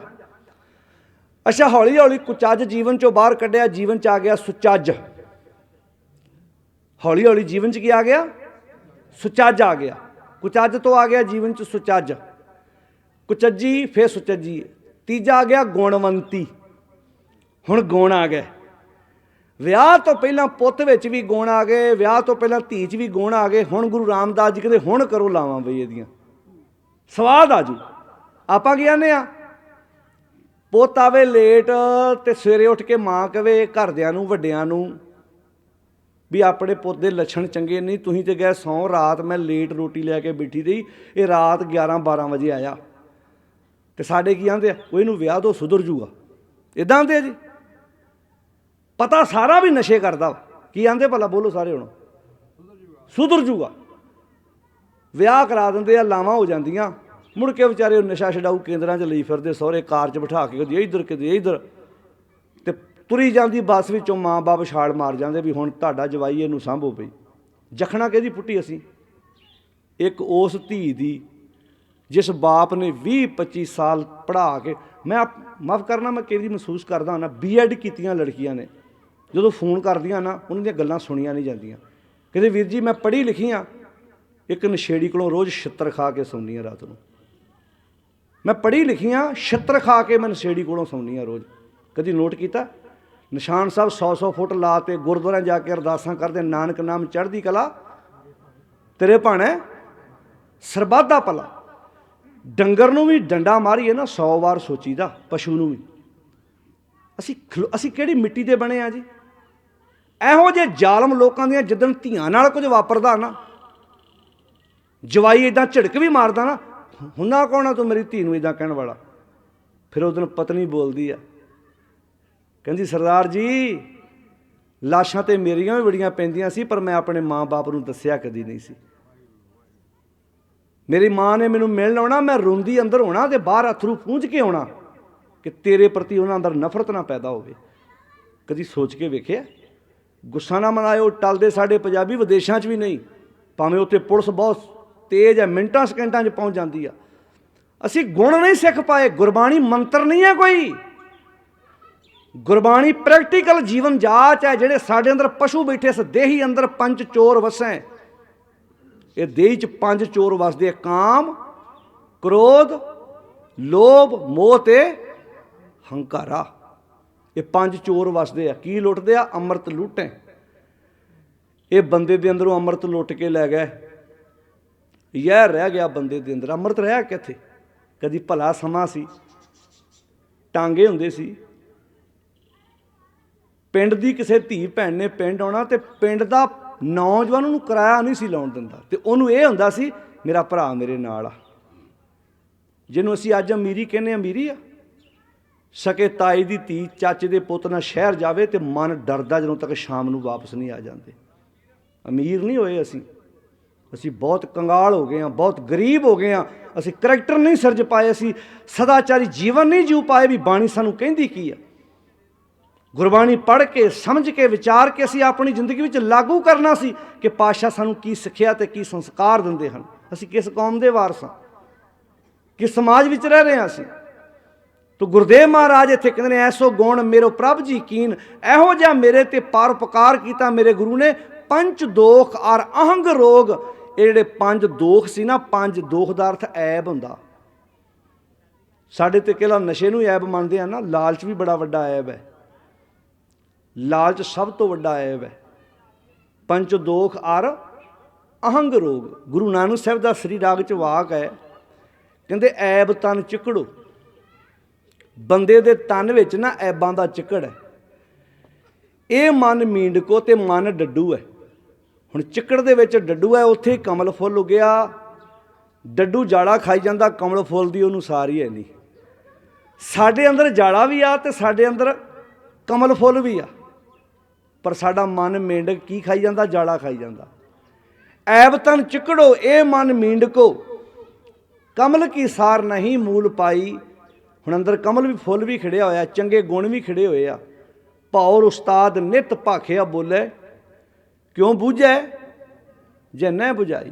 ਇਹ ਕਿਵੇਂ ਬੁਝੇ? ਕਿਉਂਕਿ ਬੁਝਣਾ ਨਹੀਂ ਚਾਹੁੰਦਾ। ਆਖਣ ਸੁਣਨਾ ਪਾਉਣ ਕੀ ਬਾਣੀ। ਇਹ ਤੇ ਸ਼ਬਦ ਵਰਤਿਆ ਪਾਉਣ। ਪਾਉਣ ਕਹਿੰਦੇ ਹਵਾ ਨੂੰ। ਹਵਾ ਕੀ ਹੁੰਦੀ ਹੈ? ਇੱਧਰੋਂ ਸੁਣਿਆ ਤੇ ਇੱਧਰੋਂ ਕੱਢਤਾ। ਧਿਆਨ ਨਾਲ ਸੁਣਿਓ ਹੁਣ। ਕਹਿੰਦੇ ਇੱਕ ਰਾਜ ਦੇ ਦਰਬਾਰ ਵਿੱਚ ਨਾ ਇੱਕ ਵਿਅਕਤੀ ਮੂਰਤੀ ਬਣਾ ਕੇ ਲੈ ਗਿਆ। ਉਹਨੇ 3 ਮੂਰਤੀਆਂ ਇੱਕੋ ਜਿਹੀਆਂ ਬਣਾਈਆਂ ਤੇ 3 ਮੂਰਤੀਆਂ ਬਾਰੇ ਉਹਨੇ ਰਾਜ ਦੇ ਦਰਬਾਰ 'ਚ ਇੱਕ ਸਵਾਲ ਰੱਖਿਆ। ਉਹ 3 ਮੂਰਤੀਆਂ ਨਹੀਂ, ਵਾਸਤਵਿਕ 3 ਕਿਸਮ ਦੇ ਇਨਸਾਨ ਆ ਦੁਨੀਆ ਤੇ। ਉਹਨੇ 3 ਕਿਸਮ ਦੀਆਂ ਮੂਰਤੀਆਂ ਬਣਾਈਆਂ ਤੇ ਭਰੇ ਦਰਬਾਰ ਵਿੱਚ ਰਾਜੇ ਦੇ ਇੱਕ ਸ਼ਬਦ ਬੋਲਿਆ। ਪਤਾ ਕੀ ਆਂਦਾ? ਆਂਦਾ ਰਾਜਨ, ਆਹ 3 ਮੂਰਤੀਆਂ ਬਣਾਈਆਂ ਮੈਂ, ਇਹਨਾਂ 3 ਦੇ ਵਿੱਚ ਕੋਈ ਫਰਕ ਲੱਭ ਦੇਵੇ ਤੇ ਮੈਂ ਮੂੰਹ ਮੰਗਿਆ ਇਨਾਮ ਦੇਵਾਂਗਾ। ਜਿੰਨੇ ਦਰਬਾਰ ਦੇ ਵਿੱਚ ਪਾਰਖੂ ਲੋਕ ਬੈਠੇ ਸੀ ਸਾਰੇ ਪਰਖ ਕਰਨ। ਨੱਕ ਵੀ ਇੱਕੋ ਜਿਹਾ, ਬੁੱਲ ਵੀ ਇੱਕੋ ਜਿਹਾ, ਹੱਥ ਵੀ ਇੱਕੋ ਜਿਹਾ, ਉਹਦੀ ਹਾਈਟ ਵੀ ਇੱਕੋ ਜਿਹੀ, ਫਰਕ ਲੱਗਾ ਨਾ। ਇੱਕ ਬੰਦਾ ਉੱਥੇ ਕੋਈ ਸਿਆਣਾ ਬੈਠਾ ਸੀ। ਉਹ ਕਹਿੰਦਾ ਰਾਜਨ ਆਗਿਆ ਹੋਵੇ ਤੇ ਮੈਂ ਮੂਰਤੀਆਂ ਵਿੱਚੋਂ ਫਰਕ ਲੱਭ ਦੇਵਾਂਗਾ, ਪਰ ਇਹ ਮੂਰਤੀਆਂ ਮੈਨੂੰ ਘਰ ਖਾਣੀਆਂ ਪੈਣੀਆਂ, ਵੀ ਇੱਥੇ ਨਹੀਂ ਲੱਭਣਾ ਵਾ। ਮੈਨੂੰ 1 ਰਾਤ ਦਾ ਟਾਈਮ ਦੇ ਦਿਓ। ਉਹਦੇ ਠੀਕ ਹੈ ਜੀ, ਤੂੰ ਸਵਾਲ ਦਾ ਜਵਾਬ ਲੱਭ ਕੇ ਲਿਆ, ਭਾਵੇਂ ਤੂੰ ਘਰ ਲੈ ਜਾ। ਉਹਨੇ ਮੂਰਤੀ ਘਾੜੇ ਨੂੰ ਪੁੱਛਿਆ, ਜੀ ਆਗਿਆ ਦਿੰਦੇ ਹੋ, ਪਰਮਿਸ਼ਨ ਦਿੰਦੇ ਹੋ ਘਰ ਖੜਨ ਦੀ? ਕਹਿੰਦੇ ਹਾਂਜੀ ਲੈ ਜਾਣ। ਹੁਣ ਉਹ ਜਿਹੜਾ ਬੰਦਾ ਸੀ ਉਹਨੂੰ ਇਸ ਗੱਲ ਦਾ ਪਤਾ ਸੀ ਵੀ ਮੈਂ ਮੂਰਤੀਆਂ ਦੇ ਅੰਦਰ ਫਰਕ ਪਾਇਆ, ਬਾਹਰ ਦਾ ਢਾਂਚਾ ਇੱਕੋ ਜਿਹਾ ਹੀ ਰੱਖਿਆ। ਹੁਣ ਬੰਦਿਆਂ ਦੇ ਬਾਹਰ ਦੇ ਢਾਂਚੇ ਤੇ ਇੱਕੋ ਜਿਹੇ ਆ, ਨੱਕ, ਬੁੱਲ, ਹਾਈਟ ਤੇ ਸਾਡੀ ਰੰਗ ਇੱਕ ਦੂਜੇ ਨਾਲ ਰਲਦੇ ਆ, ਪਰ ਫਰਕ ਤੇ ਸਾਰਾ ਬੰਦੇ ਦੇ ਵਿਹਾਰ 'ਚ ਹੈ। ਉਹ ਬੰਦਾ ਮੂਰਤੀਆਂ ਨੂੰ ਘਰ ਲੈ ਗਿਆ। ਉਹਨੇ ਬੜੇ ਸੋਚ ਪੜਤਾਲ ਕੇ ਇੱਕ ਬਹੁਕਰ ਦਾ ਤੀਲਾ ਲਿਆ, ਮੂਰਤੀ ਦੇ ਕੰਨ ਵਿੱਚ ਪਾਇਆ। ਜਦੋਂ ਮੂਰਤੀ ਦੇ ਕੰਨ ਵਿੱਚ ਉਹ ਬਹੁਕਰ ਦਾ ਤੀਲਾ ਪਾਇਆ, ਉਹ ਅਗਲੇ ਕੰਨ ਥਾਣੀ ਬਾਹਰ ਜਾ ਨਿਕਲਿਆ। ਉਹਨੇ ਦੂਜੀ ਮੂਰਤੀ ਦੇ ਕੰਨ ਵਿੱਚ ਬਹੁਕਰ ਦਾ ਤੀਲਾ ਪਾਇਆ, ਉਹ ਮੂੰਹ ਥਾਣੀ ਬਾਹਰ ਆਇਆ, ਉਹ ਕੰਨ ਥਾਣੀ ਬਾਹਰ ਨਹੀਂ ਆਇਆ। ਉਹਨੇ ਤੀਜੀ ਮੂਰਤੀ ਦੇ ਕੰਨ ਵਿੱਚ ਤੀਲਾ ਪਾਇਆ, ਉਹ ਮੂੰਹ ਥਾਣੀ ਨਹੀਂ ਆਇਆ, ਉਹ ਸਿੱਧਾ ਦਿਮਾਗ ਨੂੰ ਗਿਆ, ਬ੍ਰੇਨ ਤੱਕ ਗਿਆ। ਨਾ ਉਹ ਕੰਨ ਥਾਣੀ ਬਾਹਰ ਆਇਆ, ਨਾ ਮੂੰਹ ਥਾਣੀ ਬਾਹਰ ਆਇਆ। ਉਹਨੇ 3 ਮੂਰਤੀਆਂ ਚੁਕਵਾਈਆਂ ਤੇ ਰਾਜ ਦੇ ਦਰਬਾਰ 'ਚ ਹਾਜ਼ਰ ਹੋ ਗਿਆ। ਕਹਿੰਦਾ ਰਾਜਨ, ਮੈਂ 3 ਮੂਰਤੀਆਂ ਵਿੱਚ ਅੰਤਰ ਲੱਭ ਲਿਆਇਆ। ਧਿਆਨ ਨਾਲ ਸੁਣਿਓ ਪਿਆਰਿਓ, ਤਾਂ ਗੱਲ ਸਮਝ ਪੈ ਜਾਏ। ਆਖਣ ਸੁਣਨਾ ਪਾਉਣ ਕੀ ਬਾਣੀ। ਇਹ 23 ਨੰਬਰ ਅੰਕ ਹੈ ਗੁਰੂ ਨਾਨਕ ਸਾਹਿਬ ਦਾ ਸ੍ਰੀ ਰਾਗ ਦਾ ਵਾਕ ਹੈ, ਗੁਰੂ ਨਾਨਕ ਸਾਹਿਬ ਦਾ। ਅੱਜ ਪ੍ਰੋਬਲਮ ਪਤਾ ਕੀ ਹੈ? ਅਸੀਂ ਗੁਰਬਾਣੀ ਪੜ੍ਹਨੀ ਵਿਚਾਰਨੀ ਛੱਡ ਦਿੱਤੀ। ਅਖੰਡ ਪਾਠ ਕਰਾਉਂਦੇ ਆ, 5 ਪੌੜੀਆਂ ਪੜ੍ਹੀਆਂ ਜਾਂਦੀਆਂ, ਦਵ ਦੇਗ ਵਰਤਾਈ ਜਾਂਦੀ, ਤੇ ਅਸੀਂ ਆਪੋ ਆਪਣੇ ਘਰਾਂ ਨੂੰ ਤੁਰ ਪੈਂਦੇ ਹਾਂ, ਕੰਮਾਂ ਨੂੰ ਤੁਰ ਪੈਂਦੇ ਹਾਂ। 48 ਘੰਟੇ ਸਾਡੇ ਘਰ ਬਾਣੀ ਪੜ੍ਹੀ ਜਾਂਦੀ, 48 ਮਿੰਟ ਸਾਡੇ ਲਈ ਬਹਿਣਾ ਗੁਰੂ ਗ੍ਰੰਥ ਸਾਹਿਬ ਦੇ ਕੋਲ ਔਖਾ ਹੁੰਦਾ। ਸਹਿਜ ਪਾਠ ਕਰੋ ਆਪਣੇ ਘਰਾਂ 'ਚ। ਨਹੀਂ ਕਰ ਸਕਦੇ, ਗ੍ਰੰਥੀ ਸਿੰਘ ਨੂੰ ਕਹੋ ਤੁਸੀਂ ਸਾਡੇ ਘਰ ਆਣ ਕੇ ਪੁੱਤਰ ਦਾ ਆਨੰਦ ਕਾਰਜ 1.5 ਮਹੀਨੇ ਨੂੰ ਆ, ਘਰ ਸਹਿਜ ਪਾਠ ਆਰੰਭ ਕਰ ਦਿਓ। 1 ਘੰਟਾ ਭਾਈ ਸਾਡੇ ਘਰ ਸਵੇਰੇ ਪੜ੍ਹ, 1 ਘੰਟਾ ਸ਼ਾਮੀ ਪੜ੍ਹ, ਅਸੀਂ ਸਾਰਾ ਟੱਬਰ ਕੋਲ ਬਹਿ ਕੇ ਸੁਣਾਂਗੇ। TV ਕੋਲ ਬਹਿ ਕੇ ਵੇਖ ਸਕਦੇ ਹਾਂ। ਗੱਲਾਂ ਅਸੀਂ 2-2 ਘੰਟੇ ਸੱਥਾਂ 'ਚ ਬਹਿ ਕੇ 4-4 ਘੰਟੇ ਤਾਸ਼ਾਂ ਖੇਡ ਸਕਦੇ ਹਾਂ। ਆਪਣੇ ਸਤਿਗੁਰ ਦੀ ਬਾਣੀ ਨਹੀਂ ਅਸੀਂ ਕੋਲ ਬਹਿ ਕੇ ਪੜ੍ਹ ਵਿਚਾਰ ਸਕਦੇ। ਉਹ ਮੂਰਤੀ 3 ਮੂਰਤੀਆਂ ਨੂੰ ਚੁਕਾ ਕੇ ਰਾਜ ਦਰਬਾਰ 'ਚ ਪੇਸ਼ ਹੋ ਗਿਆ। ਕਹਿੰਦਾ ਰਾਜਨ, ਮੈਂ ਇਹਨਾਂ 3 ਮੂਰਤੀਆਂ ਵਿੱਚ ਅੰਤਰ ਲੱਭ ਲਿਆਇਆ। ਸਾਰੀ ਸਭਾ ਹੈਰਾਨ ਆ ਵੀ ਫਰਕ ਸਾਨੂੰ ਤਾਂ ਲੱਭਾ ਕੋਈ ਨਹੀਂ, ਤੂੰ ਕਿੱਦਾਂ ਲੱਭ ਲਿਆ ਬਈ?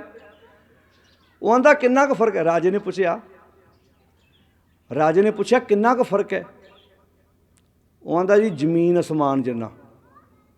ਉਹ ਬੰਦੇ ਫੇਰ ਹੈਰਾਨ ਹੋ ਗਏ ਵੀ ਇੱਕੋ ਜਿਹਾ ਨੱਕ ਲੱਗੀ ਜਾਂਦਾ, ਇੱਕੋ ਜਿਹੇ ਬੋਲ, ਇਹ ਜ਼ਮੀਨ ਅਸਮਾਨ ਜਿੰਨਾ ਕਿੰਨਾ ਫਰਕ ਹੋ ਗਿਆ? ਆਂਦਾ ਜੀ ਜਿੰਨਾ ਜ਼ਮੀਨ ਤੇ ਅਸਮਾਨ 'ਚ ਫਰਕ ਹੈ, ਇੰਨਾ 3 ਮੂਰਤੀਆਂ 'ਚ ਫਰਕ ਹੈ। ਉਹ ਕਹਿੰਦਾ ਅੱਛਾ ਕੀ ਫਰਕ ਹੈ? ਕਹਿੰਦਾ ਜੀ ਮੈਂ ਦੱਸਦਾ। ਉਹ ਜਿਹੜਾ ਪਾਰਖੂ ਬੰਦਾ ਸੀ ਉਹ ਕਹਿੰਦਾ ਜੀ ਮੈਂ ਪਹਿਲੀ ਮੂਰਤੀ ਦੇ ਕੰਨ ਵਿੱਚ ਤੀਲਾ ਪਾਇਆ ਬਹੁਕਰ ਦਾ, ਅਤੇ ਉਹ ਅਗਲੇ ਕੰਨ ਥਾਣੀ ਜਾ ਨਿਕਲਿਆ। ਦੂਜੀ ਮੂਰਤੀ ਦੇ ਕੰਨ 'ਚ ਤੀਲਾ ਪਾਇਆ ਅਤੇ ਉਹ ਮੂੰਹ ਥਾਣੀ ਬਾਹਰ ਆਇਆ। ਤੀਜੀ ਮੂਰਤੀ ਦੇ ਕੰਨ ਵਿੱਚ ਤੀਲਾ ਪਾਇਆ ਤਾਂ ਸਿੱਧਾ ਬ੍ਰੇਨ ਨੂੰ ਗਿਆ। ਕਹਿੰਦਾ ਜਿਹੜਾ ਮੂਰਤੀ ਘਾੜਾ ਬੰਦਾ ਨਾ, ਇਹਨੇ ਅਸਲ 'ਚ 3 ਮੂਰਤੀਆਂ ਨਹੀਂ ਬਣਾਈਆਂ, 3 ਕਿਸਮ ਦੇ ਇਨਸਾਨਾਂ ਦੀ ਇੱਕ ਤਸਵੀਰ ਚਿੱਤਰੀ ਆ ਵੀ ਦੁਨੀਆ 'ਤੇ 3 ਕਿਸਮ ਦੇ ਇਨਸਾਨ ਆ। ਉਹ ਕਿਹੜੇ ਕਿਹੜੇ ਆ? ਉਹਨਾਂ 'ਚੋਂ ਆਪਾਂ ਕਿਹੜੀ ਕੈਟਾਗਰੀ ਚਾਹੁੰਦੇ ਆ? ਮੇਰੇ ਸਮੇਤ ਇਹ ਆਪਾਂ ਹੁਣ ਸੋਚ ਲੈਣਾ। ਮੰਨ ਲਓ ਘਰ 'ਚ ਪਿਓ ਨੇ ਕੋਈ ਸਿਆਣੀ ਗੱਲ ਕਹੀ ਪੁੱਤ ਨੂੰ, ਧੀ ਨੂੰ, ਮਾਂ ਨੇ ਆਪਣੀ ਧੀ ਨੂੰ ਗੱਲ ਕਹੀ। ਇੱਕ ਬੱਚਾ ਹੁੰਦਾ ਜਿਹੜਾ ਗੱਲ ਸੁਣ ਕੇ ਤੇ ਪਹਿਲਾਂ ਆਪਣੇ ਦਿਮਾਗ 'ਚ ਲੈ ਕੇ ਜਾਂਦਾ ਵੀ ਮੇਰੇ ਮਾਂ ਬਾਪ ਨੇ ਮੇਰੇ ਭਲੇ ਲਈ ਕਿਹਾ, ਸਾਰੇ ਬੋਲੋ, ਕਿ ਨੁਕਸਾਨ ਲਈ ਕਿਹਾ, ਵਿਚਾਰਦਾ ਨਾ। ਇੱਕ ਬੱਚਾ ਐਸਾ ਵਾ ਜਿਹਨੂੰ ਇੱਧਰੋਂ ਕਿਹਾ, ਮਤਲਬ ਇੱਧਰ ਸੁਣਿਆ, ਉਹ ਬੋਲੋ ਭਾਈ, ਤੇ ਇੱਧਰੋਂ ਕੱਢਤਾ। ਆਂਦਾ ਜੀ ਜਿਹੜੀ ਮੂਰਤੀ ਦੇ ਕੰਨ 'ਚ ਤੀਲਾ ਪਾਇਆ ਤੇ ਅਗਲੇ ਕੰਨ ਥਾਣੀ ਬਾਹਰ ਜਾ ਨਿਕਲਿਆ, ਇਹ ਬੰਦਾ ਪਤਾ ਕਿਹੜਾ ਕੈਟਾਗਰੀ ਦਾ? ਜਿਹਨੇ ਕਿਸੇ ਦੀ ਗੱਲ ਸੁਣੀ ਤੇ ਸੁਣ ਕੇ ਇੱਧਰੋਂ ਸੁਣੀ ਤੇ ਇੱਧਰੋਂ ਕੱਢਤੀ, ਯਾਨੀ ਕਿ ਮੂੰਹੋਂ ਵੀ ਨਹੀਂ ਬੋਲਿਆ। ਮੰਨ ਲਓ ਇੱਕ ਤਾਂ ਬੰਦਾ ਮੂੰਹੋਂ ਬੋਲ ਕੇ ਦੱਸੇ, ਉਹਨੂੰ ਕਹਿੰਦੇ ਵੀ ਇੱਧਰੋਂ ਸੁਣ ਕੇ, ਉਹ ਭਾਈ ਇਹ ਇੱਧਰੋਂ ਸੁਣ ਕੇ ਇੱਧਰ ਕੱਢ ਦਿੰਦਾ, ਭਾਵ ਇਹਦੇ 'ਤੇ ਅਮਲ ਨਹੀਂ ਕਰਦਾ। ਦੂਜਾ ਕੈਟਾਗਰੀ ਦਾ ਬੰਦਾ ਉਹ ਜਿਹੜਾ ਇੱਧਰੋਂ ਸੁਣਦਾ, ਥੋੜ੍ਹੀ ਜਿਹੀ ਹਿੰਮਤ ਕਰਦਾ ਵੀ ਕਮ ਸੇ ਕਮ ਮੂੰਹੋਂ ਬੋਲ ਕੇ ਕੱਢਦਾ, ਮੂੰਹੋਂ ਬੋਲ ਕੇ ਆਂਦਾ ਉਹ ਐਵੇਂ ਮਾਰਦੇ ਆ ਭਾਈ। ਮੰਨ ਲਓ ਉਹਨਾਂ ਪਰ ਨਸ਼ੇ ਦੀ ਗੱਲ ਹੀ ਕੀਤੀ ਆ, ਜਿਹੜੇ ਪੀਣ ਵਾਲੇ ਉਹਨਾਂ ਨੂੰ ਗੱਲ ਚੰਗੀ ਲੱਗਣੀ ਭਲਾ। ਇੱਕ ਬੰਦੇ ਨੇ ਕਹਿਣਾ ਇੱਦਾਂ, ਉਹਨੇ ਇੱਧਰੋਂ ਸੁਣ ਕੇ ਨਾਲ ਹੀ ਇੱਧਰ ਕੱਢ ਜਾਣੀ ਆ। ਇੱਕ ਨੇ ਥੋੜ੍ਹੀ ਜਿਹੀ ਵੱਧ ਹਿੰਮਤ ਕਰਨੀ, ਉਹਨੇ ਜਾਣ ਲੱਗਿਆ ਕਹਿ ਕੇ ਜਾਣਾ ਪਰਿਵਾਰ ਨੂੰ ਥੋੜ੍ਹੀ ਜਿਹੀ, ਉਹ ਐਵੇਂ ਕਰੀ ਜਾਂਦੇ ਆ, ਪੀਣ ਤੋਂ ਬਿਨਾਂ ਨੀਂਦ ਥੋੜ੍ਹਾ ਆਉਂਦੀ ਆ, ਝੜ ਜਾ ਵੇਖੋ ਠੇਕੇ 'ਤੇ ਕਿੱਦਾਂ। ਅੱਜ ਸਗੋਂ ਇਲੈਕਸ਼ਨ ਵਾਲਿਆਂ ਦੀ ਜ਼ਿਆਦਾ ਲੱਗਣੀ ਆ, ਜਿਹੜਾ ਵੋਟਾਂ ਵਾਲਿਆਂ ਦਾ ਅੱਜ ਸਮਾਨ ਜ਼ਿਆਦਾ ਲੱਗਣਾ। ਕਿੱਦਾਂ ਲੋਕੀ ਭੱਜੇ ਫਿਰਦੇ ਆ। ਵੇਖੋ ਮੈਂ ਕਿਸੇ ਧੜੇ ਦਾ ਬੰਦਾ ਨਹੀਂ, ਮੈਂ ਹਮੇਸ਼ਾ ਇਹ ਗੱਲ ਟਣਕਾ ਕੇ ਕਹਿਣਾ ਕਿ ਇਲੈਕਸ਼ਨ 'ਚ ਇੱਕ ਚੀਜ਼ ਚੇਤਾ ਰੱਖਿਓ, ਜਿਨ੍ਹਾਂ ਲੋਕਾਂ ਦੇ ਰਾਜ ਭਾਗ ਦੇ ਵਿੱਚ ਸਾਡੇ ਬਜ਼ੁਰਗ ਸੜਕਾਂ 'ਤੇ 1 ਸਾਲ 13 ਦਿਨ ਬੈਠੇ, ਉਹ ਚਿਹਰੇ ਜ਼ਰੂਰ ਚੇਤੇ ਰੱਖਿਓ। ਸਮਝ ਆ ਗਈ ਪਿਆਰਿਓ ਮੈਂ ਕੀ ਬੋਲ ਰਿਹਾ? 700 ਤੋਂ ਵੱਧ ਲਾਸ਼ਾਂ ਆਈਆਂ, ਚੇਤੇ ਰੱਖਿਓ। ਮੈਂ ਨਹੀਂ ਆਂਦਾ ਕੌਣ ਚੰਗਾ ਤੇ ਕੌਣ ਮਾੜਾ, ਕੋਈ ਅੱਜ ਕੱਲ੍ਹ ਗਰੰਟੀ ਕਿਸੇ ਦੀ ਆਪਾਂ ਨਹੀਂ ਲੈ ਸਕਦੇ, ਪਰ ਕਮ ਸੇ ਕਮ ਕੁਝ ਨਾ ਕੁਝ ਅਹਿਸਾਸ ਤੇ ਆਪਣੀ ਜ਼ਿੰਦਗੀ 'ਚ ਰੱਖੋ। ਅਸੀਂ ਤੇ ਸਭ ਕੁਝ ਹੀ ਭੁਲਾ ਕੇ ਆਪਣੀ ਜ਼ਿੰਦਗੀ 'ਚ ਬਹਿ ਗਏ। ਜੇ ਸਾਡੇ ਏਕੇ ਨੇ, ਸਾਡੇ ਇਕੱਠ ਨੇ ਕੇਂਦਰ ਸਰਕਾਰ 'ਚ ਘਾਤੀ ਆ, ਬਦਲ ਅਸੀਂ ਬੜਾ ਕੁਝ ਸਕਦੇ ਹਾਂ, ਪਰ ਪ੍ਰੋਬਲਮ ਅਸੀਂ ਇਕੱਠੇ ਰਹਿਣ ਨੂੰ ਤਿਆਰ ਨਹੀਂ ਹੈਗੀ। ਇਕੱਠ ਵਿੱਚ ਤਾਕਤ ਬਹੁਤ ਵੱਡੀ ਆ। ਜਿਹੜੇ ਪਰਿਵਾਰ ਕਈ ਪੰਜਾਬ 'ਚ ਜਿਹੜੇ ਪਰਿਵਾਰ ਆ ਜਿਹੜੇ ਇਕੱਠੇ, ਦਾਦਿਆਂ ਤੱਕ ਇਕੱਠੇ ਆ, ਅਜੇ ਉਹਨਾਂ ਦੇ ਦਾਦੇ ਵੀ ਇਕੱਠੇ ਆ, ਪੜਦਾਦੇ ਵੀ ਇਕੱਠੇ ਆ।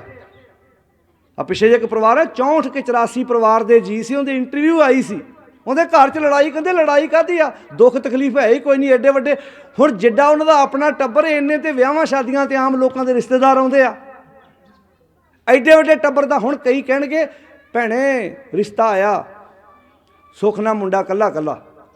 ਅੱਛਾ ਇਹ ਸੁੱਖ ਨਾ ਵਾ, ਇਹ ਤਾਂ ਦੁੱਖ ਹੈ ਭਾਈ।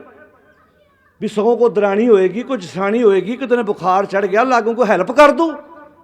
ਸਿਆਣੇ ਆਂਦੇ ਕੱਲਾ ਤੇ ਰੁੱਖ ਵੀ ਨਹੀਂ ਚੰਗਾ ਹੁੰਦਾ, ਰੁੱਖ ਸੰਘਣੇ ਨੂੰ ਕੀ ਕਰਨਾ ਜੇ ਉਹਦੇ ਕੋਈ ਛਾਵੇਂ ਬਹਿਣ ਨੂੰ ਤਿਆਰ ਨਹੀਂ। ਪਿਆਰ ਮੁਹੱਬਤ ਬੜੀ ਵੱਡੀ ਚੀਜ਼ ਹੈ। ਜਿਨ੍ਹਾਂ ਪਰਿਵਾਰਾਂ 'ਚ ਇਕੱਠ ਹੈ, ਜੇ ਮਾੜਾ ਮੋੜ ਦੁੱਖ ਤਕਲੀਫ ਆ ਗਿਆ, ਦੁੱਖ ਤਕਲੀਫ ਵੰਡਿਆ ਜਾਂਦਾ, ਪਰਿਵਾਰ ਇਕੱਠਾ ਰਹਿੰਦਾ।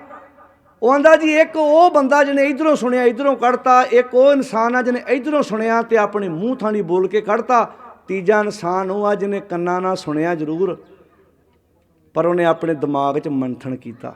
ਟੀਚਰ ਨੇ ਕੋਈ ਗੱਲ ਕਹੀ, ਡਾਕਟਰ ਨੇ ਕਿਹਾ ਵੀ ਮਿੱਠਾ ਖਾਣਾ ਬੰਦ, ਤੈਨੂੰ ਸ਼ੂਗਰ ਆ, ਮਿੱਠਾ ਖਾਣਾ ਬੰਦ। ਹੁਣ ਕਈ ਮਰੀਜ਼ ਡਾਕਟਰਾਂ ਦੀਆਂ ਗੱਲਾਂ ਸੁਣ ਕੇ ਵੀ ਇੱਧਰੋਂ ਐ ਨੂੰ ਕੱਢ ਦਿੰਦੇ ਆ ਨਾ। ਹੁਣ ਜੇ ਡਾਕਟਰ ਕਿਤੇ ਸਾਡੇ ਵਿਆਹਾਂ ਸ਼ਾਦੀਆਂ 'ਤੇ ਸਾਡੇ ਨਾਲ ਆ ਜਾਣ ਨਾ, ਸਾਡੀਆਂ ਪਲੇਟਾਂ 'ਚ ਪਏ ਪਕੌੜੇ ਅਤੇ ਗਜਰੇਲੇ ਅਤੇ ਜਲੇਬ ਵੇਖ ਲੈਣ, ਉਹ ਕਹਿਣਗੇ ਆਹ ਬੰਦਾ ਸਵੇਰੇ ਜਿਹੜਾ ਆਉਂਦਾ ਸੀ ਮੈਨੂੰ ਸ਼ੂਗਰ ਬੜੀ ਆ, ਮੇਰੀਆਂ ਲੱਤਾਂ ਦੁਖਦੀਆਂ, ਉਹਦੀ ਪਲੇਟ 'ਚ ਜਗ੍ਹਾ ਹੀ ਹੈ ਨਹੀਂ ਰੱਖਣ ਲਈ। ਹਾਂਜੀ ਹੁਣ ਉਹ ਮਰੀਜ਼ ਨੇ ਇੱਧਰੋਂ ਸੁਣਿਆ ਤੇ ਇੱਧਰ ਕੱਢਤਾ।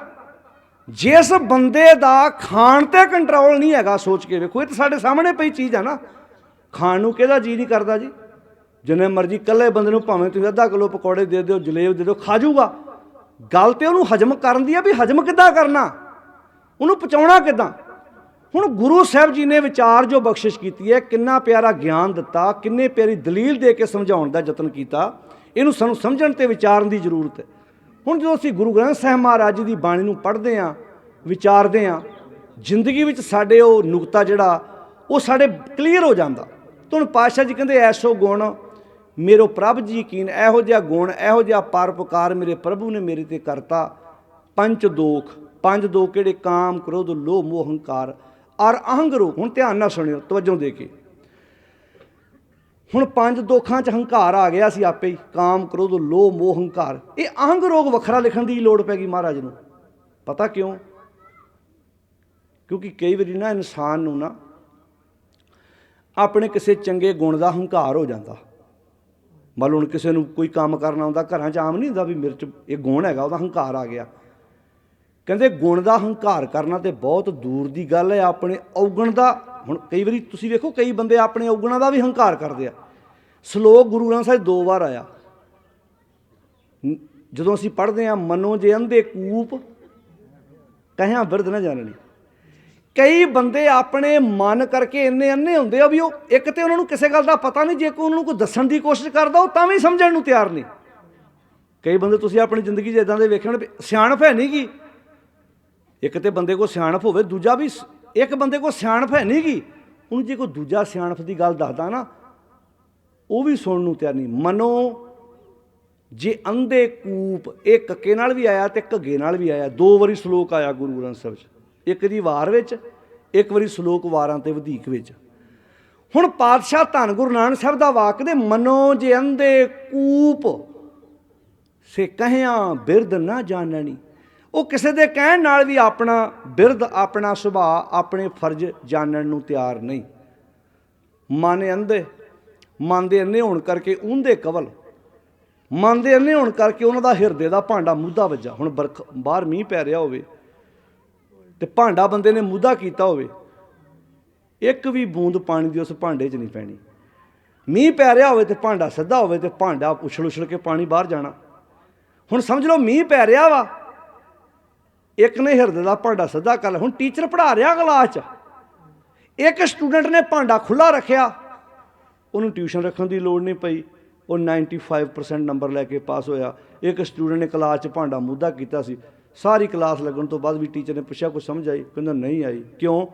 ਟੀਚਰ ਦਾ ਕਸੂਰ ਨਹੀਂ ਸੀ, ਕਸੂਰ ਪੜ੍ਹਨ ਵਾਲਿਆ ਤੇਰਾ ਆਪਣਾ ਸੀ। ਉਹਨੇ ਕੋਈ ਵੱਖਰਾ ਥੋੜ੍ਹਾ ਪੜ੍ਹਾਇਆ। ਪੀਐਨ ਦਾ ਬੱਚਾ, ਮਾਲੀ ਦਾ ਬੱਚਾ, ਸਕੂਲ ਵਿੱਚ ਕੰਮ ਕਰਨ ਵਾਲੀ ਦਾ ਬੱਚਾ ਕਈ ਵਾਰੀ ਸਕੂਲ 'ਚੋਂ ਟੌਪ ਕਰ ਜਾਂਦਾ, ਉਹਨੂੰ ਕਿਤੇ ਟੀਚਰਾਂ ਵੱਖਰਾ ਪੜ੍ਹਾਇਆ ਸੀ। ਅਤੇ ਪ੍ਰਿੰਸੀਪਲ ਦਾ ਆਪਣਾ ਬੱਚਾ, ਟੀਚਰ ਦਾ ਆਪਣਾ ਬੱਚਾ ਕਈ ਵਾਰੀ ਮਸਾਂ ਹੀ 40-50% ਨੰਬਰ ਲੈ ਕੇ ਪਾਸ ਹੁੰਦਾ। ਕੋਈ ਟੀਚਰ ਚਾਹੁੰਦਾ ਮੇਰੇ ਬੱਚਾ ਘੱਟ ਨੰਬਰ ਲੈ ਕੇ ਪਾਸ ਹੋਵੇ? ਗੱਲ ਇਹ ਵੀ ਉਹਨੇ ਭਾਂਡਾ ਖੁੱਲ੍ਹਾ ਰੱਖਿਆ ਸੀ, ਸਿੱਧਾ ਉਹਨੇ ਭਾਂਡੇ ਦਾ ਮੂੰਹ ਮੁੱਧਾ ਕਰ ਲਿਆ। ਇੱਦਾਂ ਹੀ ਸਿੱਖ ਆ, ਮੀਂਹ ਪੈ ਰਿਹਾ, ਵਰਖਾ ਹੋ ਰਹੀ ਹੈ ਬਾਣੀ ਦੀ, ਕਿਸੇ ਦਾ ਭਾਂਡਾ ਸਿੱਧਾ ਤੇ ਕਿਸੇ ਦਾ ਭਾਂਡਾ ਉਂਦੇ ਭਾਂਡਾ ਹੈ, ਕਛ ਨਾ ਸਮਾਵੈ। ਉਂਦਾ ਕਹਿੰਦੇ ਮੁੱਧੇ ਨੂੰ। ਮੁੱਧਿਆਂ ਭਾਂਡਿਆਂ 'ਚ ਵੀ ਕੁਝ ਪੈਂਦਾ। ਸਿੱਧੇ ਅੰਮ੍ਰਿਤ ਪਰੈ ਨਿਹਾਰ, ਭਾਂਡਾ ਸਿੱਧਾ ਕਰੋਗੇ ਤੇ ਅੰਮ੍ਰਿਤ ਉਛਲ ਕੇ ਡਿੱਗੇਗਾ ਤੁਹਾਡੇ ਵਿੱਚ, ਜੀਵਨ ਖੂਬਸੂਰਤ ਬਣ ਜਾਏਗਾ। ਪਾਤਸ਼ਾਹ ਜੀ ਕਹਿੰਦੇ ਨੇ ਮਨ ਅੰਧਾ ਉਂਦੇ ਕੰਵਲ, ਮਨ ਦੇ ਅੰਨੇ ਹੋਣ ਕਰਕੇ ਹਿਰਦੇ ਦਾ ਭਾਂਡਾ ਮੁੱਧਾ ਵਾ, ਦਿਸਣ ਖਰੇ ਕਰੂਪ, ਤੇ ਚੰਗੀ ਸਿੱਖਿਆ ਨਾ ਲੈਣ ਕਰਕੇ ਕਰੂਪ ਦਿਸਦੇ ਆ। ਫਿਰ ਇਹੋ ਜਿਹੀਆਂ ਬੱਚਿਆਂ ਤੋਂ ਮਾਵਾਂ ਨੂੰ ਡਰ ਆਉਣ ਲੱਗ ਪੈਂਦਾ। ਨਸ਼ਾ ਪੀਂਦਾ ਹੋਵੇ ਤੇ ਮਾਂ ਨੂੰ ਆਪਣੇ ਪੁੱਤ ਤੋਂ ਡਰ ਆਉਂਦਾ ਕਿ ਨਹੀਂ ਆਉਂਦਾ? ਪਤਨੀ ਨੂੰ ਆਪਣੇ ਪਤੀ ਤੋਂ ਡਰ ਆਉਣ ਲੱਗ ਪੈਂਦਾ, ਪਤੀ ਨੂੰ ਆਪਣੀ ਪਤਨੀ ਤੋਂ ਡਰ ਆਉਣ ਲੱਗ ਪੈਂਦਾ, ਕਿਉਂਕਿ ਚੰਗੀ ਸਿੱਖਿਆ ਨਹੀਂ ਲਈ, ਘਰ ਵਿੱਚ ਹੀ ਭੈ ਭੀਤ ਹੋ ਗਏ। ਮਨ ਅੰਧੇ ਉਂਦੇ ਕਮਲ, ਦਿਸਣ ਖਰੇ ਕਰੂਪ। ਦੂਜਾ ਪੱਖ ਹੈਗਾ, ਇੱਕ ਕਹਿ ਜਾਣਨ ਕਹਿਆ ਬੁੱਝਣ। ਇੱਕ ਉਹ ਇਨਸਾਨ ਆ ਜਿਹੜੀ ਗੱਲ ਕਹਿਣਾ ਵੀ ਜਾਣਦੇ ਆ ਤੇ ਕਿਸੇ ਦੀ ਗੱਲ ਨੂੰ ਸੁਣਨਾ ਵੀ ਜਾਣਦੇ ਤੇ ਬੁੱਝਣਾ ਵੀ ਜਾਣਦੇ ਆ। ਤੁਸੀਂ ਆਪਣੀ ਜ਼ਿੰਦਗੀ 'ਚ ਕਈ ਬੰਦੇ ਵੇਖੇ ਹੋਣੇ ਆ, ਜਿਹੜਾ ਬੰਦਾ ਗੱਲ ਸਿਆਣੀ ਕਰਨੀ ਜਾਣਦਾ ਨਾ, ਉਹ ਕਿਸੇ ਦੀ ਸਿਆਣੀ ਗੱਲ ਕਹੀ ਨੂੰ ਸਮਝ ਵੀ ਬੜੀ ਛੇਤੀ ਜਾਂਦਾ। ਜਿਹੜੇ ਬੰਦੇ ਨੂੰ ਗੱਲ ਕਹਿਣੀ ਚੰਗੀ ਤਰ੍ਹਾਂ ਨਹੀਂ ਆਉਂਦੀ, ਉਹ ਕਿਸੇ ਦੀ ਸਮਝ ਵੀ ਨਹੀਂ ਸਕਦਾ। ਇਹ ਦੋਵੇਂ ਪੱਖ ਹੁੰਦੇ ਆ, ਗੱਲ ਕਹਿਣੀ ਵੀ ਜਾਣੀ ਤੇ ਸਮਝਣੀ ਵੀ। ਜਿਵੇਂ ਗੁਰੂ ਨਾਨਕ ਸਾਹਿਬ ਸਿੱਧਾ ਨਾਲ ਗੋਸ਼ਟੀ ਕੀਤੀ, ਸਿਆਣਿਆਂ ਦਾ ਕਥਨ ਹੈ, ਤੁਸੀਂ ਜਦੋਂ ਕਿਸੇ ਬੰਦੇ ਦੀ ਗੱਲ ਨੂੰ ਧਿਆਨ ਨਾਲ ਸੁਣਦੇ ਹੋ, ਜਿੰਨੇ ਧਿਆਨ ਨਾਲ ਤੁਸੀਂ ਅਗਲੇ ਦੀ ਗੱਲ ਸੁਣਦੇ ਹੋ ਨਾ, ਜਦੋਂ ਤੁਸੀਂ ਗੱਲ ਕਰੋਗੇ ਉਨੇ ਧਿਆਨ ਨਾਲ ਹੀ ਅਗਲਾ ਤੁਹਾਡੀ ਗੱਲ ਸੁਣੂਗਾ। ਕਦੀ ਆਪਣੇ ਬੱਚਿਆਂ ਵੱਲ ਵੇਖਿਓ, ਧਿਆਨ ਨਾਲ ਸੁਣਿਓ ਮੇਰੇ ਵੀਰੋ। ਕਈ ਵਾਰੀ ਨਾ ਸਾਡੇ ਘਰਾਂ 'ਚ ਬੱਚੇ ਬਹੁਤ ਸਿਆਣੀ ਗੱਲ ਕਰਦੇ ਆ, पर साडे कोल होर कोई चुप कराउण लई हुंदा नहीं। असीं अपनी उम्र दा हंकार झाड़ दिंदे भी मैं तेरा प्यो कि तूं मेरा प्यो, दबका मार के चुप करा दिंदे आ। बच्चा पुत्त धी साडे चुप कर जांदे आ।